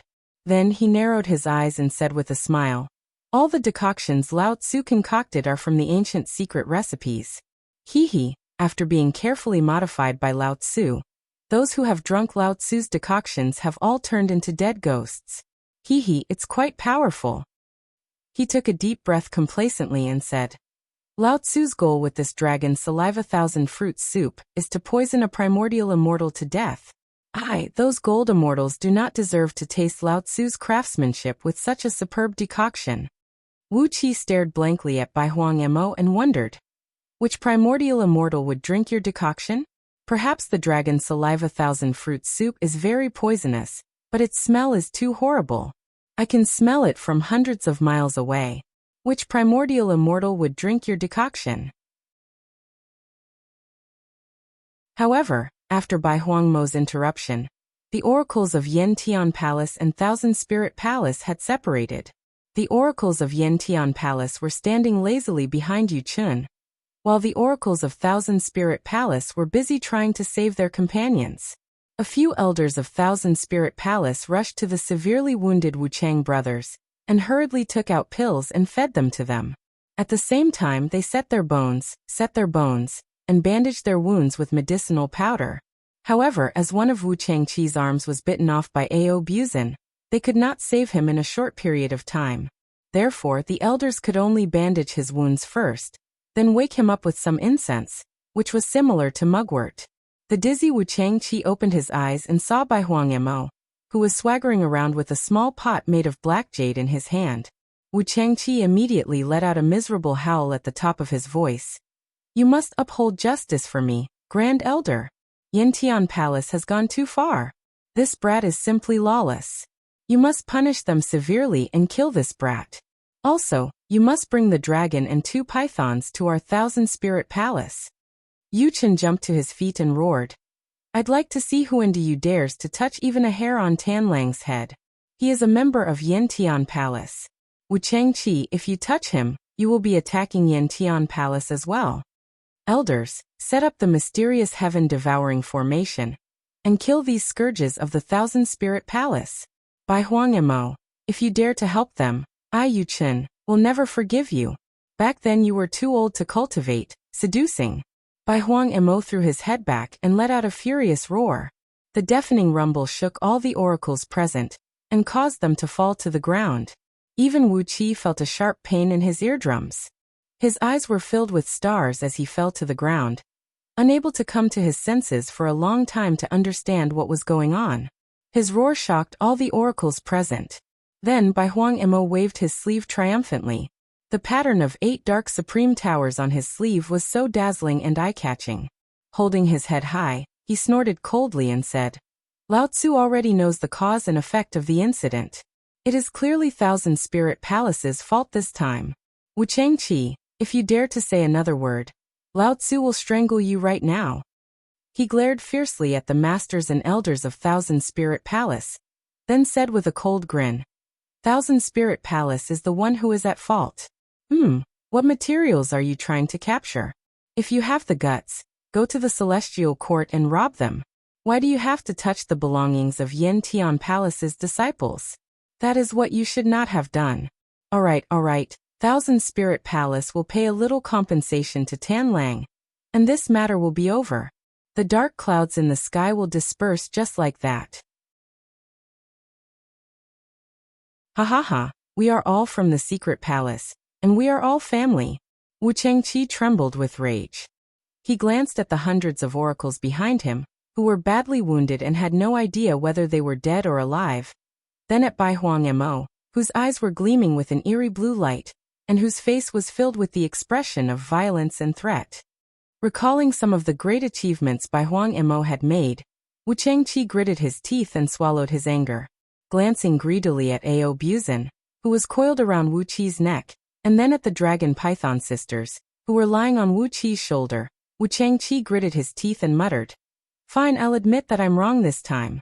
But as for whether it is really Thousand Spirit Palace's fault, we'll have to wait until our Grand Elder comes out of seclusion. But it is true that we are wrong today, but that doesn't mean we will be wrong in the future. At least, we are wrong today." Licking his lips with his scarlet tongue, Wu Changqi snorted coldly and said, "Well, your name is Tan Lang, isn't it? What compensation do you want? I'm warning you." Before Wu Changqi could finish, Yu Chen jumped to his feet again and said, "Who are you warning, Wu Changqi? Do you have no respect for Grand Elder Bai Huang?" Bai Huang Mo snorted coldly and gave Wu Changqi a displeased glare. Wu Changqi rolled his eyes, then said through clenched teeth, "This is the record of all the treasures in Thousand Spirit Palace's storehouse." With a flip of his palm, he produced a piece of dragon vertebra with a strange shape and threw it to Wu Qi. As soon as Wu Qi sent his divine sense into the dark vertebra, a massive amount of data immediately rushed into his divine soul. All the information about the countless treasures in Thousand Spirit Palace's storehouse instantly poured into Wu Qi's divine soul. The amount of data was so huge that it exploded in Wu Qi's divine soul without any buffering. If it were not for the fact that Wu Qi now possessed a very strong divine soul, his divine soul might have been damaged and turned into an idiot.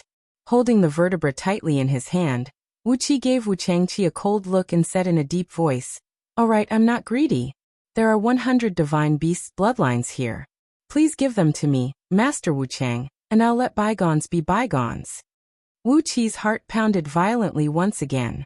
After fusing the bloodlines of 100 divine beasts with himself, Wu Qi would have the transformation of 100 divine beasts. How could the legendary Heavenly Dipper and Earthly Fiend transformation compare with Wu Qi's miraculous transformation of bloodlines? Today, when the Thousand Spirit Palace was coveting Ao Buzin and the Dragon Python sisters, they had suffered a great loss.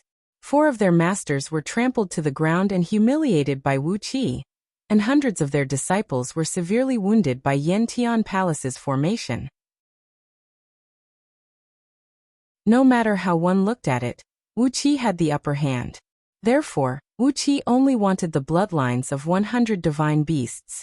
Being too greedy would leave a bad impression on others. As for the countless treasures recorded in the vertebra, based on the fact that Wu Changqi had plotted against Wu Qi just now, Wu Qi would definitely find an opportunity to take them all away. Wu Qi swore that he would take away all the materials from the bodies of countless divine beasts and fowls in Thousand Spirit Palace. Beside him, Bai Huang Mo burst into laughter and said, "Look, isn't this great? The dark clouds in the sky have dispersed, and we are still one family." Bai Huang Mo burst into laughter, and Yu Qin was grinning from ear to ear. But how could those people from Thousand Spirit Palace still laugh? They stared fixedly at Wu Qi, remembering his face when he appeared in the name of Tan Lang.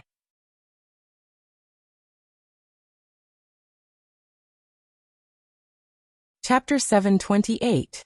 The courtyard was filled with ancient trees that towered into the sky. Behind a courtyard that occupied an area of more than 10,000 acres in Liangzhu, there was a small island surrounded by a lake. Amidst the lush greenery, a stone pagoda about 1,000 feet tall stood slanted up into the sky. The top floor of the pagoda was open, with a few stone hassocks placed inside, each with a small stone table placed in front of it. At the center of the pagoda was a small stove that was spewing red flames. Inside a bronze kettle was a pot of cold spring water extracted from an underground cold spring, slowly emitting a faint white mist. The cold spring water extracted from the depths of Liangzhu was extremely cold and heavy, yet it was extremely sweet and mellow, making it an excellent quality for making tea. However, the water was too cold. Although it had been agilely boiled for nearly an hour, using a fire element energy stone in the stove, it still could not boil. 2 maidservants clad in long black dresses with delicate features were kneeling beside the stove, carefully tending to the fire, and checking on the cold spring water in the kettle from time to time. A few excellent tea bricks were placed beside them. The green tea bricks were giving off a sweet fragrance that could calm one's mind and make one feel as if they were walking on clouds. Gao was sitting cross-legged on one of the hassocks, his eyelids drooping as if he was meditating. He placed his hands in front of his knees and held his breath. He slowly inhaled and exhaled, and each breath lasted for a quarter of an hour. He had been sitting like this for a long time, so long that he seemed to have become a part of the stone pagoda, becoming one with it. Next to him were 3 middle-aged men who looked similar to him, but their expressions were even duller and duller. They were also sitting neatly on the praying mats, breathing in and out deeply, as if they were wooden sculptures made of clay, without the slightest bit of vitality. Occasionally, their eyes would meet as if they were exchanging some opinions, but most of their attention was on Gao. The 3 middle-aged men were clad in black brocade robes that glinted faintly with a jade gleam. Their robes looked inconspicuous, but they were actually made of the finest silk, mixed with extremely rare threads extracted from nephrite using a secret technique. Such a material had a defensive strength no weaker than an ordinary heaven immortal artifact. On top of that, these robes were made by master craftsmen of Dayu using a secret technique, and were densely covered with countless runes and restrictive spells.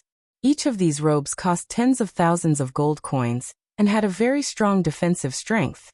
In Dayu, those who could wear such robes must be the princes of Dayu's imperial clan. In comparison, Gao's coarse black linen clothes, which never changed at all seasons, looked a little shabby. However, Gao's aura was several times stronger than the 3 middle-aged men. Even though he was wearing a sackcloth and sitting beside them, he still appeared to have a higher status than them. It was as if the 3 men were his attendants. 4 men and 2 maidservants sat silently on the stone pagoda, and the wind blowing over the lake brought the aroma of flowers and grass to them. Liangzhu was rich in natural energy, so the flowers and grass here grew very well. If not for the oracles of the Directorate of Celestials erasing their sentience, countless demons would have been born among these flowers and grass. Even so, the aroma of the flowers and grass here was as refreshing as spirit pills and miraculous medicines, and had a powerful effect of thoroughly cleansing one's internal organs. If one stayed here for a long time, it would have the effect of prolonging one's life. A gust of wind blew and swirled around the pagoda, and suddenly, a man appeared on the last empty hassock in the pagoda. Gao and the other 3 men bowed at the same time and said in a deep voice, "Father." The 2 maidservants hurriedly threw themselves to the ground and bowed. "Your Highness." King Yangshan Ji Kuei, the father of Gao and the other 3 men, snorted softly and waved his hand slightly. The 2 maidservants straightened up obediently and began to serve the stove and the kettle even more carefully, not daring to make a single sound. Gao and his 3 brothers also straightened up and looked at Ji Kuei with their heads held high. Ji Kuei, who was nearly 10 feet tall, looked a bit scrawny. His face was covered by a layer of purple mist, which looked like a veil covering half of his scrawny face, making it hard for anyone to see his face through the purple mist. In the imperial court of Great Yu, Gao was known for being the most unpredictable. Very few people could figure out what he was thinking and what he wanted to do. Sitting cross-legged on the hassock, Ji Kuei cleared his throat and said slowly, "Gao, you've done a good job this time. I never thought you could really kill that old demon Taoist. When the 5 of us mobilized an army of 1,000,000 soldiers, and I even begged the few seniors to set up an ambush, we only managed to seriously injure him. I never thought you could really kill him." Gao bowed slightly and said in a deep voice, "I was just lucky to meet a talented man like Tan Lang." Before Ji Kuei could say anything, Ji Dai King Qing Qiu, who was also Gao's eldest brother, said in a deep voice, "That Tan Lang cultivates both fleshly body and magic, making him a rare talent. Especially since he has been rewarded by His Majesty. He will surely gain a lot from this trip to Yin Tian Palace. Royal Father, this child's subordinates are lacking in manpower. Since Master Yu has already been sent by Royal Father to help 3rd brother, why don't you transfer this Tan Lang to work under this child?" Ji Dai, who had thin lips and looked a little cold and ruthless, looked at Gao with a smile and said, "3rd brother, you've been promoted to a king, and you're now King Yufeng, which makes you much better than us good-for-nothing brothers. Surely you won't miss a mere Tan Lang, will you?" "A mere Tan Lang?" Gao arched his brows and sneered. "A mere Tan Lang? Do you know how much effort I've put into recruiting Tan Lang? Do you know that in addition to the territories His Majesty has given him in East Sea Province, Tan Lang's original East Sea Province already has several provinces under his name? Do you know how much Gao owes Bo Zhongfu to befriend Tan Lang in order to get so much land from Bo Zhongfu's Zhong Province?" Before Wuxia was conferred the title of Marquis of East Sea Province, Gao, who was still King Yangqiu, had helped Wuxia expand the territory of East Sea County several times in order to win him over. However, Donghai County was under the jurisdiction of Hai Province, and the few nearby provinces were all lower-grade provinces under the jurisdiction of Zhong Province. In order to get enough land from these provinces for Wuxia, Gao had reached many agreements with Bo Zhongfu. In order to win over Wuxia, Gao had spent a great deal of effort and paid a great price.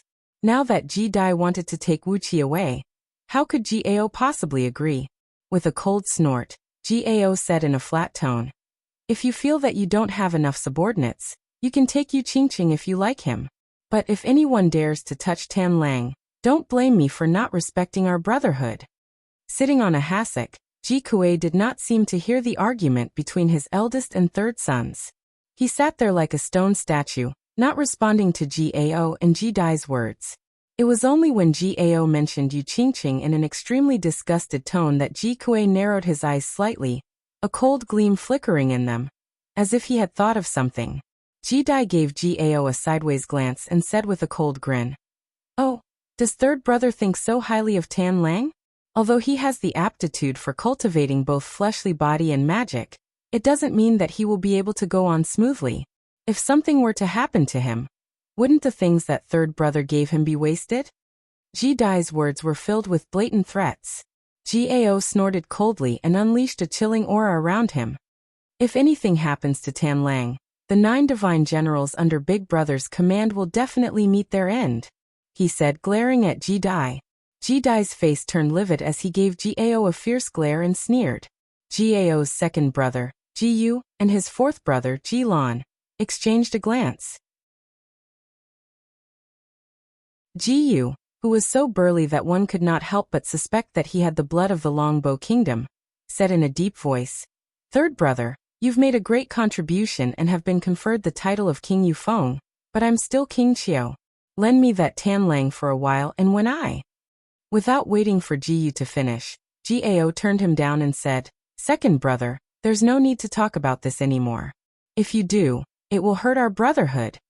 Right after Gao refused, Ji Yu, King Dongqiu, who had a pair of wings growing out of his back and was clearly the son of King Yangshan and a featherwoman, blinked his eyes, then cupped his fist at Gao and said with a smile, "Third brother, both of my brothers have a strong army but I..." With a wave of his hand, Gao sneered at Ji Lan and said, "Fourth brother, just give it up. Do you think I have such a good relationship with you? Who was the one who took the girl I liked by force when I was away with my army? Who was the one who slandered me in front of my father, and almost made him order me to be flogged 10,000 times? Lend you Tan Lang? Do you think you're worth my time?" Ji Lan smiled faintly, but the color of his face did not change at all. In front of King Yangshan, Ji Kuei, Gao and his 3 brothers had put on a good show of brotherly love. But Ji Kuei did not seem to hear what his 4 sons had said. He cleared his throat and waved his hand. Immediately, the 4 brothers shut their mouths, bowed their heads and stopped moving. Ji Kuei glanced at his 4 sons and said coldly, "Don't even think about touching third brother. It's his luck that he was able to recruit Tan Lang. Pangu Continent is a vast place, filled with countless extraordinary people and strange things. I wonder how many talents are hiding in the wilderness. Why don't you find them yourself?" With a cold snort, Ji Kuei said in a flat tone, "King Baishan and his sons have been playing tricks lately. The internal strife between you brothers is a trivial matter, but the fight between King Baishan and King Zhangqiu, those 2 rascals, is a matter of life and death. You have to figure out the key to it." Ji Kuei gave Gao a look and said in a deep voice, "Since Yu Qingqing is not on good terms with you, let him assist eldest brother. His Majesty has given you so many fiefs for your meritorious service. Are you short of men to manage them?" Gao bowed and said in a deep voice, "I have many soldiers under my command, but very few people to manage government affairs." Ji Kuei nodded slowly, then clapped his hands and said indifferently, "Well, let Feng Lingling help you. After all, he used to be the prefecture overseer of Zhong province, and he is more than enough to help you manage your fiefs. But he is carrying a heavy responsibility, so don't let those people find out about him." With a gust of wind, Feng Lingling, the former prefecture overseer of Zhong province, appeared silently in the stone pagoda. Overjoyed, Gao burst out laughing, while the faces of Ji Dai, Ji Yu and Ji Lan turned extremely unsightly.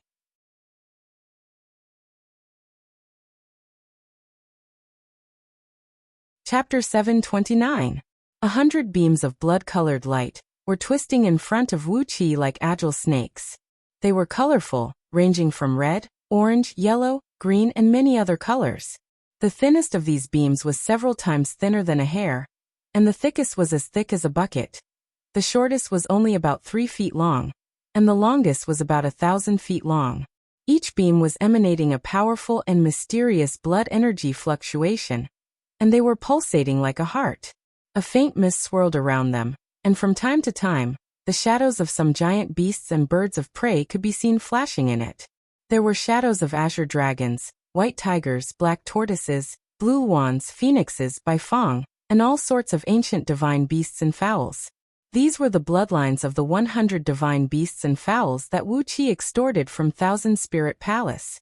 As long as he fused with these bloodlines, he would be able to transform into any of them at any time, possess their innate divine abilities, and master the various mystic arts inherited in their bloodlines. Whether it was immortals or mortals in Du, they all admitted that divine beasts and fowls were created by the heaven and earth, and that each of them corresponded to a certain great Tao and law of heaven and earth. Therefore, many things that immortals and humans could not do could be easily done by these divine beasts and fowls. For example, if a gold immortal tried to dive into a bottomless abyss that was hundreds of thousands of miles deep, his immortal body would be crushed by the water pressure. But even a young azure dragon could enter such a deep abyss and walk freely without being harmed. It was also like the astral winds in the ninth heaven, which were filled with countless dangers, and some of them were so dangerous that even primordial immortals had to be careful. But Gales, who had just been born from the eggshell, could travel freely in the astral winds, just like mortals walking on the ground. This was their instinct, their innate divine ability. The bloodlines of the 100 divine beasts and fowls that Thousand Spirit Palace compensated Wuxia were extremely pure. They were the experimental materials extracted by Thousand Spirit Palace's oracles when they slaughtered those divine beasts and fowls with ancient bloodlines for experiments. With these 100 bloodlines, Wuxia could transform into 100 divine beasts and fowls, and he could easily go to some places that ordinary people could not. Thinking back to some dangerous places recorded in the Scroll of Stealing, if Wuxia were to barge into those places with his current cultivation base of 5th-tier gold immortal, he would definitely die. But with the power of these divine beasts and fowls, Wuxia could easily go to those places and take the treasures away. On top of that, there were also the treasure vaults of those almighty experts, whose restrictive spells could not escape the natural forces derived from the various great Daos. With the innate escape art and the incarnations of these divine beasts, it would be much easier for him to sneak into someone's mansion and rob them in the future. Using the 7 Foundation elevating technique to control chaotic energy, refine the bloodline, and transform into divine beasts and birds was a supreme mystic art found in Scroll of Stealing. The shadowy figure who taught Wuxia the Scroll of Stealing possessed the bloodline of over 3,700 divine beasts and birds. Compared to him, Wuxia was still far inferior. Looking at the twisted faces of the oracles of Thousand Spirit Palace in front of him, Wuxia smiled, then waved his hand and put the 100 bloodlines into his sleeve. He had already offended these oracles today, and these 100 bloodlines of divine beasts and fowls were more than enough. There were more than 2,000 bloodlines of various divine beasts in the secret vault of Thousand Spirit Palace, and he would find a chance to visit them in the future. Cupping his fist and bowing to Wuchangqi, whose face was livid, Wuxia said in a deep voice, "Today's matter is over. If the Thousand Spirit Palace continues to pester me." Standing next to him, Bai Huangmo waved his hand and said, "If they continue to pester you, Yen Tian Palace will fight them to the death. Lao Tzu will not interfere in this matter." His secret dealings in the past had almost been exposed by Yu Chun. Bai Huangmo flung his sleeves a little resentfully, carried his stinking pot of medicine soup, and walked into the secret palace with his head held high. As soon as he entered the secret palace, Bai Huangmo suddenly slapped himself on the head, turned around, and said with a cold grin, "Look at how badly the gate of the secret palace has been damaged. Won't it be a disgrace to the secret palace if word gets out?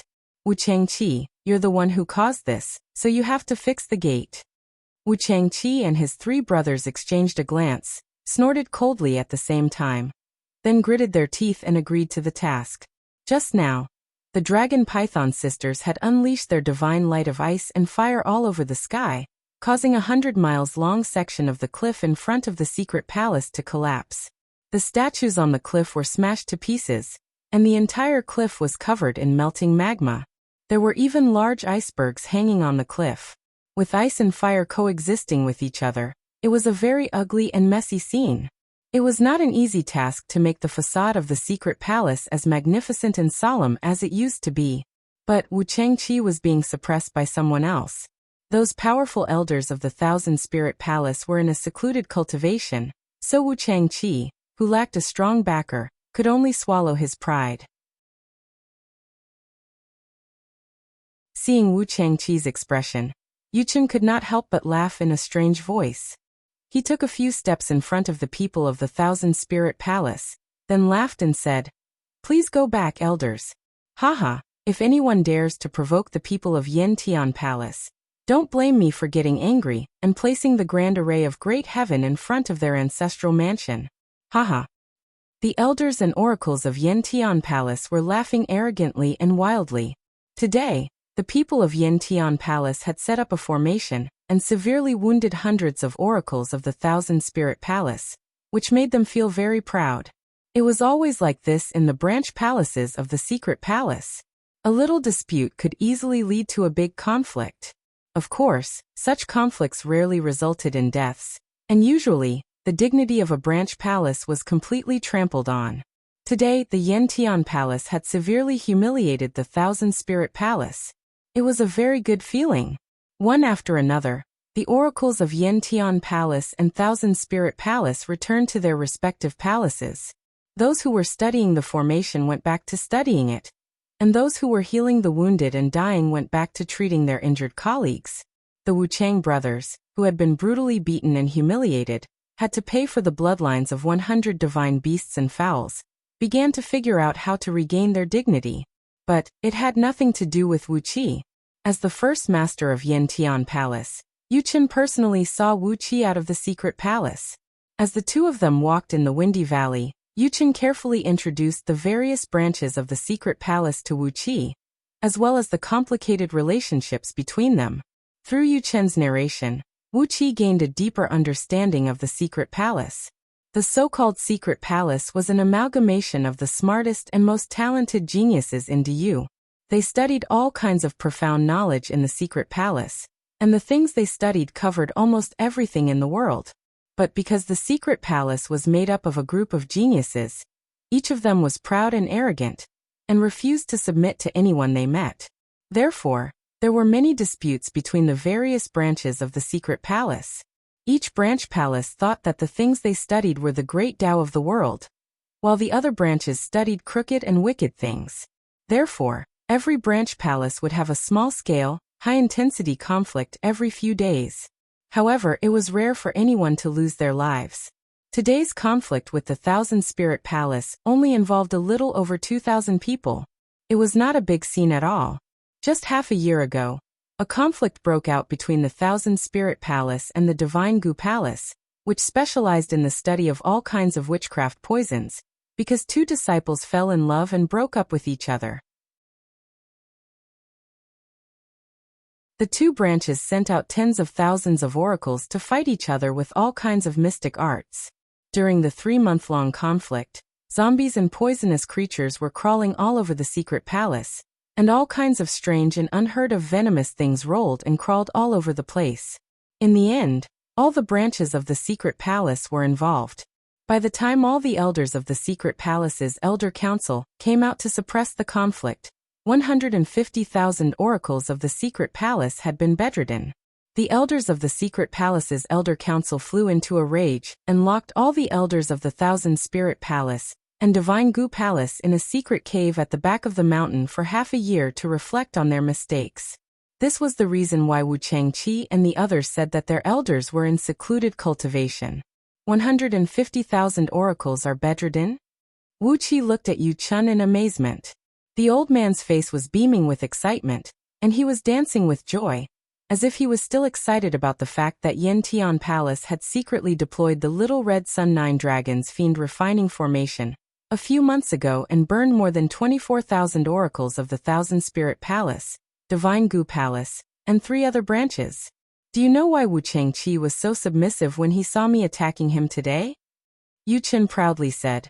For months ago, this old master and my people laid out the Crimson Sun 9 Dragons Minor Fiend Refining Formation, burning tens of thousands of their disciples and forcing them to flee like rats. Before they regain their face, who dares to be presumptuous in front of this old master? Yu Chen snorted coldly, looked at Wu Qi, smiled and said, Tan Lang, you are a genius who cultivates both magic and fleshly body, so I really want you to join Yantian Palace. With you as our capable general, Yantian Palace will be able to suppress them. Wu Qi laughed dryly. He suddenly felt that it was a wise decision for him to refuse to join Yantian Palace. He did not think his latent talent was very good, but he was lucky enough to find a heaven-defying treasure like the Scroll of Stealing. A place like Diyu's secret palace, where geniuses and lunatics gathered in droves, was really not suitable for him. Yuchen could see the reluctance on Wu Qi's face. He sighed softly, patted Wu Qi's shoulder, and murmured in a low voice, "She's my youngest daughter. You'd better think it through. As long as you marry my daughter, Yu Mu and the others will have to address you as patriarch when they see you. With that, your seniority will rise instantly." Wu Qi laughed dryly, his face twitching. He dared not to answer Yuchen's question. Yuchen shook his head helplessly. A dozen white-robed oracles were waiting quietly in the clearing in front of them, and two old men in black robes were standing off to the side, looking in their direction. Yuchen blinked his eyes, lowered his voice and said to Wu Qi, "Those two little fellows are the supervisors of the treasury of the Directorate of Celestials. His Majesty has ordered you to pick a supreme tower from the Directorate of Celestials as a reward, right?" Wu Qi nodded. Emperor Haozuan had indeed given him this extra reward. Yuchen gave the two old men a quick glance, then came close to Wu Qi's ear and said with a smile, There is a hidden treasury in the depths of the treasury. The way to open it is as follows. Choose those supreme towers that are the most dusty and hidden in the most inconspicuous corners. The older they look, the better. Hee, especially those that look like they are missing a corner. You must not let them go." Wu Qi gave Yuchen a look of horror, but Yuchen just laughed, flicked his sleeve, and spun into the valley. While Wu Qi was pondering over Yuchen's words, the two old men in black spoke dryly. "Marquis of East Sea Province, follow us to the treasury of the Directorate of Celestials to pick a supreme tower that His Majesty has bestowed upon you."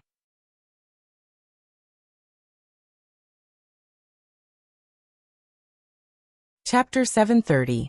Through the teleportation formation constructed by the white-robed oracles, Wu Qi and the two chief supervisors were teleported to a group of magnificent palaces. In the center was a square that measured about 10 miles in both width and length, surrounded by square, pitch-black palaces. In front of each of these palaces stood a number of huge stone pillars, and the green light emitted from them made one look like a ghost. A gust of wind passed through the cracks in the palaces and swept across the square. The moaning of the wind sounded like the sigh of a wild ghost, bringing with it a desolate air. The palaces and the square were extremely old, and every boulder, every stone pillar, and every flagstone on the ground had the unique marks of time. All the palaces were lying on the ground like ancient beasts, exuding a ferocious and mysterious aura that made one's heart palpitate amidst the gloomy air. Many oracles in black robes were walking in and out of the palaces. All of them were moving slowly and unhurriedly, just like how the entire Great Yu gave off the feeling of the entire dynasty. Everyone had a straight face, and when they walked, their eyes were fixed on a certain spot on the floor in front of them, making them look a little dull and lifeless. But just by looking at the patterns of golden suns and silver moons on the sleeves of these oracles, one could tell that these oracles, who looked like wooden men, actually possessed an extremely strong overall strength. They were dull and lifeless, like the walking dead, but contained a power that could destroy everything in their bodies. This was not only the impression these oracles gave people, but also the impression of the entire dynasty of Diyu. Wu Qi did not have the time to study the surrounding scenery, as two black-robed old men held him from both sides and brought him to a palace in the distance. In just a few steps, the two old men had used some kind of magic that could shrink the ground into inches to bring Wu Qi to the front of the palace. This palace was the same as countless other palaces near and far. It was square-shaped and built with black boulders.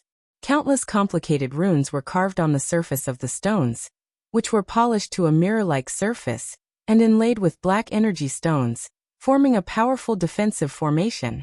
On the roof of the palace stood some black-robed Heaven-Eye people and God-Ear people. They formed an impenetrable defense system to prevent outsiders from approaching this palace. In front of the hall, there was a gate that was about 10 feet wide and more than 100 feet tall. Stone steps paved with huge stones led to this gate in front of Wu Qi.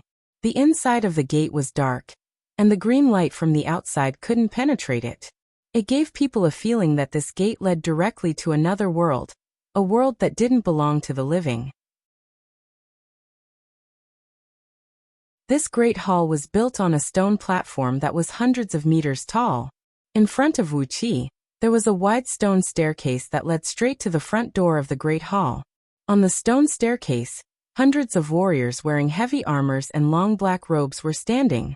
The exposed skin of these heavy armor warriors was densely covered with all kinds of colorful tattoos. These tattoos glowed faintly and flowed slowly like living creatures, forming a set of living diagrams. Wuxia narrowed his eyes. Is this the unique formation of Dayu's Directorate of Celestials? Using a special potion and a special technique to embroider all kinds of runes on a person's body, these formations would automatically absorb all kinds of natural energy and inject it into the body, strengthening the muscles and bones according to the design of the formation. Coupled with the help of all kinds of special potions, the warriors with these formations could quickly gain a powerful fighting strength without the need of cultivation. This was a mystic art that Dayu's Directorate of Celestials excelled in quickly producing powerful warriors in large quantities. It was said that in the ancient times, the immortals of the Celestial Court had several fierce conflicts with Dayu. On several occasions, the immortals who almost won were thrown into confusion by the fearless runes warriors quickly produced by the Directorate of Celestials. In the end, both immortals and Dayu suffered heavy losses, and no one gained any advantage. The most frightening thing was that when the warriors possessed by the runes warriors died, their souls would be imprisoned in their fleshly bodies, never to be reincarnated. Their fleshly bodies would transform into a forbidden existence that was half zombie and half ghost, possessing an overall strength that was 100 times stronger than when they were alive. It was because of this characteristic that the art of runes warriors was also a forbidden art in Dayu.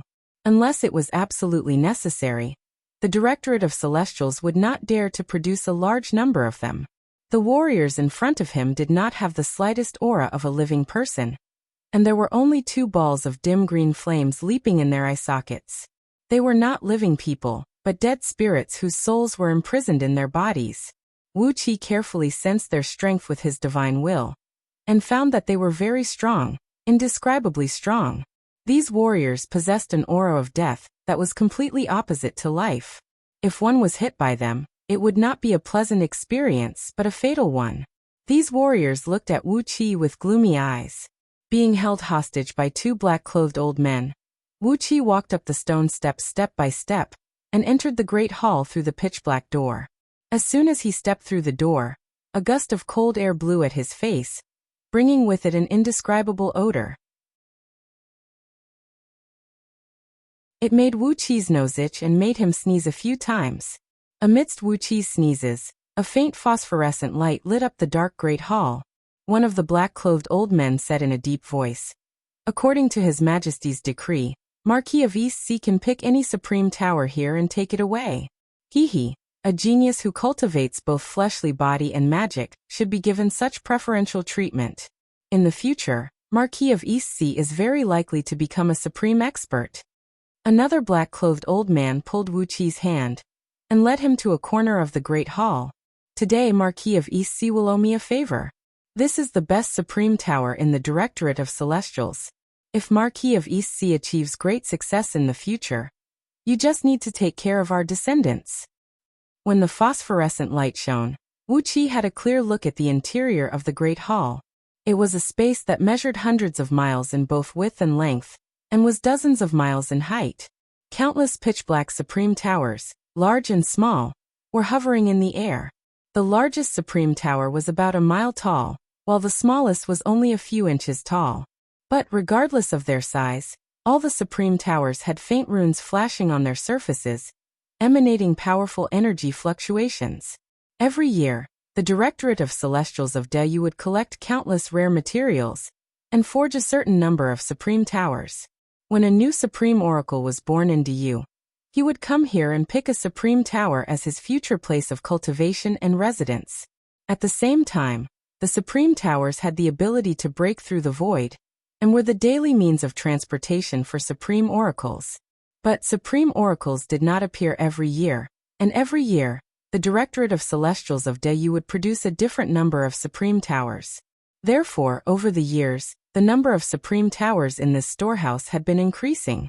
Based on what Wuxia could see, There were more than 100,000 supreme towers in this storehouse. These supreme towers were also the strategic ordnance of Diyu.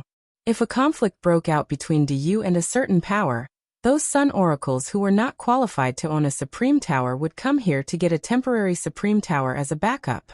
The supreme tower was a powerful magical artifact with both offensive and defensive capabilities. Although only supreme oracles had enough power to really drive a supreme tower, as long as they were willing to spend immortal stones and energy stones, even sun oracles could drive a supreme tower to fight for a short period of time. A lower-grade supreme tower filled with enough immortal stones and energy stones was enough to give a sun oracle an offensive and defensive strength infinitely close to that of a 9th-tier primordial expert for a few days. Moreover, there were more than 100,000 supreme towers in this storehouse, and the energy core of each supreme tower was filled with immortal stones and energy stones. This showed how strong the resources of Diyu were. The black-clothed old man brought Wuxia to a corner of the hall, where dozens of fist-sized, pitch-black supreme towers hovered, emitting a faint silver gleam. The black-clothed old man looked at Wuxia and said with a smile, "These are the strongest supreme towers made in recent years. All the materials and runes are personally made by Yu Chaofeng, the most brilliant craftsman in the Directorate of Celestials." Yu Chaofeng was a member of Diyu's Yu Chao clan. In Diyu, Yu Chao clan was famous for the art of artifact crafting, and the best magical artifacts of Diyu were all made by them. Wuxia glanced at the dozens of fist-sized supreme towers in front of him with his divine sense. Sure enough, they were all excellent, flawless in both the appearance and the runes on the inside. But just because they were flawless did not mean they were the best. Remembering what Yu Qin had told him just now, Wuxia gave the two black-clothed old men a look and said with a cunning smile, "Does His Majesty mean that I can choose any supreme tower in this hall at will?" The two black-clothed old men exchanged a glance, then nodded at the same time and said, "That's His Majesty's order, so of course." Before the two old men could finish their words, Wuxia gave a loud laugh and spun around the grand hall like a gust of wind.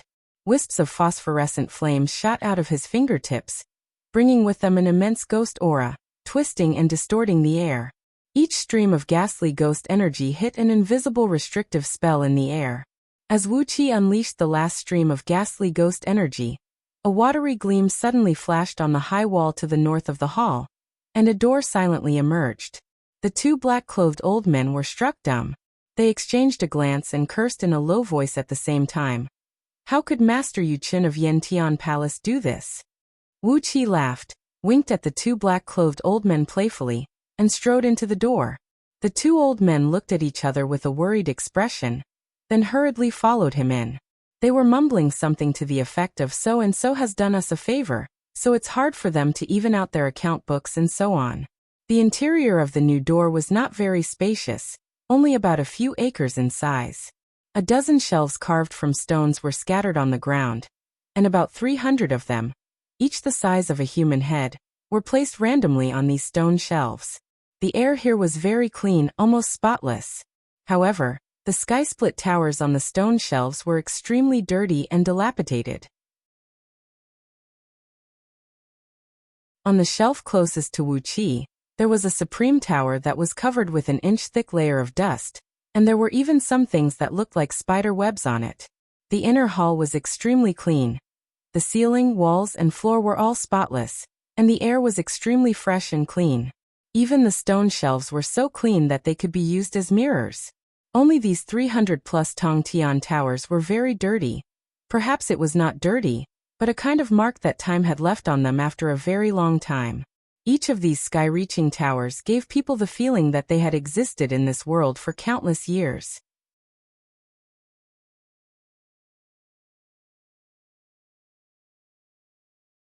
Chapter 731. Time. Holding his breath, Wuxia walked cautiously to one of the supreme towers. He could feel the passage of time, which was 100 times, 1,000 times, 10,000 times, or even faster than the normal time. There were a few supreme towers among them, and he only stood there in a daze for a while. He sensed that dozens of periods had passed in the space around those supreme towers, which was about a foot in circumference around them. 10,000 years passed in an instant, 100,000 cycles in a snap of a finger, and countless generations of flowers bloomed and withered. The flow of time was so fast that the sky-split towers themselves couldn't withstand the crazy flow of time. Their bodies began to slowly disintegrate and collapse. Some of the materials that made up their bodies turned into dust and piled up on the sky-split towers. This was the reason why the supreme towers here were so shabby and dirty. Time passed by quickly. Just as Wuxia was observing them, a tiny crack suddenly appeared on the base of one of the supreme towers.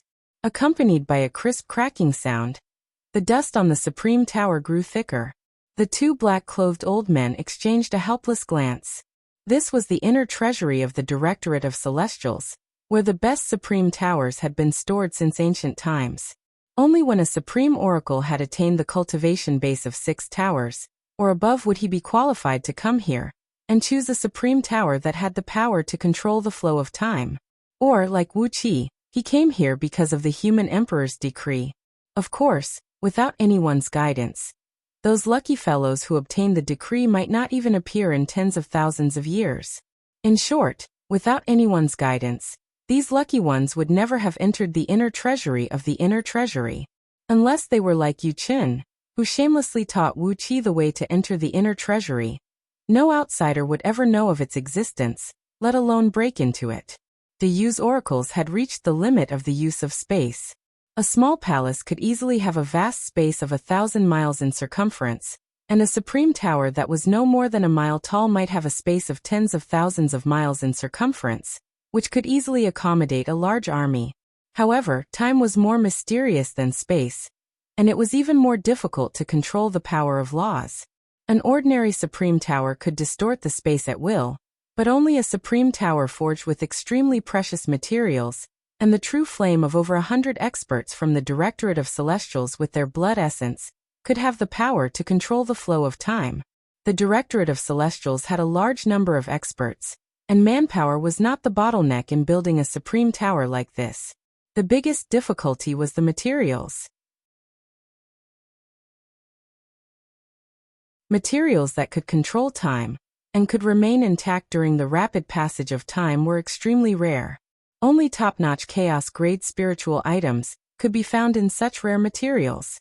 These chaos-grade treasures had been collected by Diyu's team of experts who had ventured deep into the chaosverse beyond the stars, risking their lives to collect them. Generally speaking, if Diyu gave it his all, and if he was lucky enough, he could forge a supreme tower that could control time in about 10 yuan hui. Any Babel tower that possessed the time arcana was a national treasure. How could it be easily obtained by others? But this time, Wuxia had received Yu Chen's guidance, and Wuxia was carrying Emperor Haozuan's decree. Since Emperor Haozuan had allowed Wuxia to choose any supreme tower in the Directorate of Celestials, even if Wuxia took away a supreme tower that could control time, it would still be his blessing. Wuqia's eyes gleamed with excitement. A supreme tower that could control time. Indescribable, absolutely indescribable. Not to mention the benefits these treasures could bring to his cultivation base. Just a few top-notch supreme towers here alone could make the time around them pass by in the blink of an eye in the outside world for dozens of yuan hui. If Wuxia planted a batch of top-notch herbs in one of these supreme towers, and then waited outside for a day, no, he could not wait for a day. If he waited for a day, perhaps the supreme towers would already be full of demon immortals in the form of various spirit herbs. As long as he waited for a tenth of a second, he would be able to obtain countless powerful spirit herbs that were tens of thousands of years old. Or if he threw a group of cultivators whose souls were under his control into the supreme towers, what kind of existences would they become when they reappeared? Heaven immortals should not come out and embarrass themselves, and gold immortals were just ordinary primordial immortals. That was not impossible. Of course, to control the passage of time, there would be a huge consumption, and a very high requirement for Wuqia's cultivation base. But with these supreme towers there were infinite possibilities. Nodding and smiling at the two black-clad old men, Wuxia said in a deep voice, "The most dilapidated one. I'll take it." Not allowing the two old men to speak, Wuxia pointed his finger out, and a stream of blood shot out, shooting toward the highest supreme tower on the stone shelf in the middle. It was only the size of a baby's fist, but it was dilapidated, and the passage of time had stirred the surrounding void into a chaotic mess. Wuqi's blood essence slowly shot out. When it was 1 foot away from the Supreme Tower, a great amount of blood suddenly sprayed out from all the pores on his body, as a terrible suction force was madly sucking his blood essence. Damn it! Wuqi's eyes went wide. How could a top-notch treasure require so much blood essence? With a loud cry, he exercised the dragon kill. Abruptly, Wuqi's body grew taller. His blood and energy were tumbling inside him, and a powerful life force was surging rapidly in his meridians like a great river. A huge amount of blood essence kept flowing out of his bone marrow, turning into a torrential wave of blood that shot out of his body and rushed toward the Supreme Tower. The dust on the surface of the ancient and dilapidated Supreme Tower was slowly sucked into the tower, and the tower, which was full of potholes and cracks, was gradually repaired. A strange light flickered at the top of the tower, and the distorted space around it gradually returned to normal. As Wuqi's blood essence kept being injected into the Supreme Tower, a faint layer of blood-red light gradually covered the surface of the tower, and a layer of fine, twisted, blood-red runes was gradually extending from the base to the top. One of the black-clothed old men cried out in alarm. "Be careful, Marquis of East Sea Province. This top-notch Supreme Tower requires a lot of blood essence, and no one except the Supreme Oracle can cope with its extraction." The faces of the 2 old men twisted with fear. They were well informed, and they knew that Wuqi, who was rewarded by Emperor Haozuan, was the new trusted subordinate of King Yufeng, who was the son of King Yangshan, who was extremely powerful in the imperial court of Diyu. To put it bluntly, although they were the supervisors of the treasury under the Directorate of Celestials, if something happened to Wuqi here, all Gao had to do was complain to King Yangshan, and both of them would be doomed eternally, and their families and clansmen would definitely be implicated. Never in their wildest dreams did they expect that Wuqi would spill his blood essence on the Supreme Towers without asking them how to collect them. Their faces pale with fright, the 2 old men rushed to Wuqi's side, and hurriedly pulled out a poisonous dragon blood pill from under their sleeves. It was a pill that could replenish one's blood essence and energy essence, and could produce a large amount of blood essence in a short period of time without harming one's foundation. But before they could feed the pill to Wuqi, they heard Wuqi let out a dragon roar, and a deafening rumble that sounded like the rising tide of a great river rang out from his body as his body abruptly grew tens of feet taller. A formidable aura burst out of Wuqi's body in the form of a 9-nether ghost flame, which stood 1,000 feet tall. The 2 black-clothed old men were so frightened that they turned tail and fled. He opened his mouth and spat out a column of blood that was as thick as a water tank, smashing into the Supreme Tower that had begun to spin rapidly like a beam of blood. Good heavens! How did this guy cultivate? Why is his blood and energy even stronger than those lords? The 2 old men had been in charge of the treasury of the Directorate of Celestials for many years, and they had seen countless formidable oracles who came to collect the Supreme Towers. But even among those Supreme Oracles they had met, only a few could compare with Wuqi in terms of blood and energy essence. What they did not know was that the scroll of stealing that Wuqi was cultivating was an expert in using external objects to nourish himself. Since he started cultivating, Wuqi had devoured a lot of blood essence and energy essence, and everything he had done had made his foundation extremely strong and stable.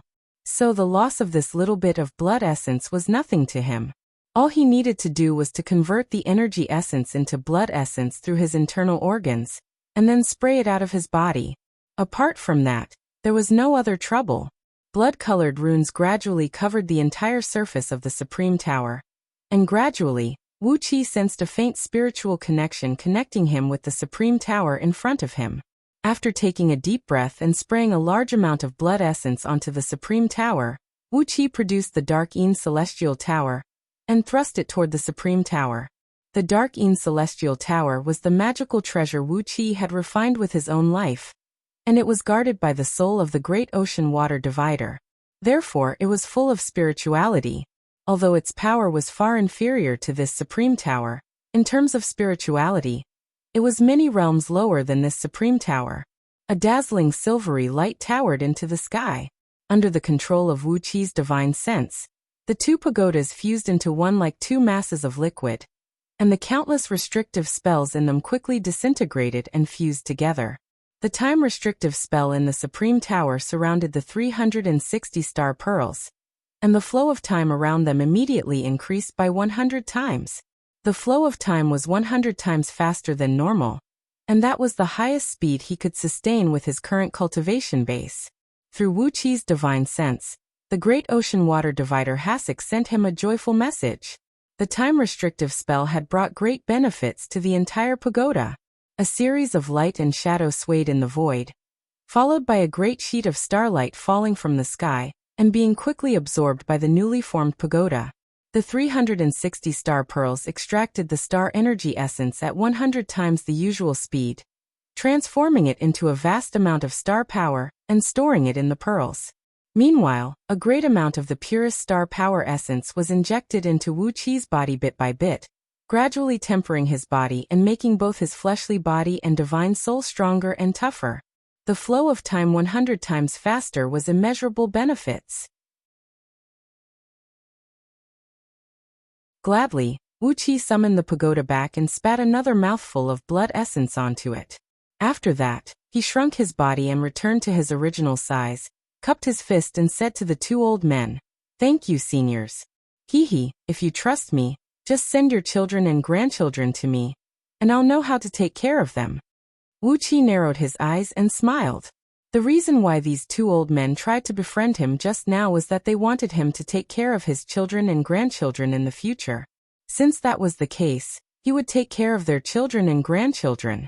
Since they were able to become the chief supervisors of the Directorate of Celestials Treasury, it was obvious that they had some connections in the Directorate of Celestials. Taking care of their children and grandchildren was also a good way for him to build up his network. The two old men stared at Wuqi in horror. Just as they were about to say something to Wuqi, a series of footsteps suddenly came from outside the treasury. Quick! What's going on? Why did the starlight break the restrictive spell and shine in? Put a curfew on the place. Don't let anyone out. While Wuqi was stunned, a large group of black-robed oracles from the Directorate of Celestials had already rushed in. You're tuning in to the Li Mei's Wuxia Whispers YouTube channel. We're so grateful for your support, and don't forget to subscribe to join us on this incredible journey through captivating stories. Your generosity through donations truly makes a world of difference, as it's the primary source of revenue that allows me to expand and enhance this channel for you. Thank you from the bottom of my heart for being a part of this adventure.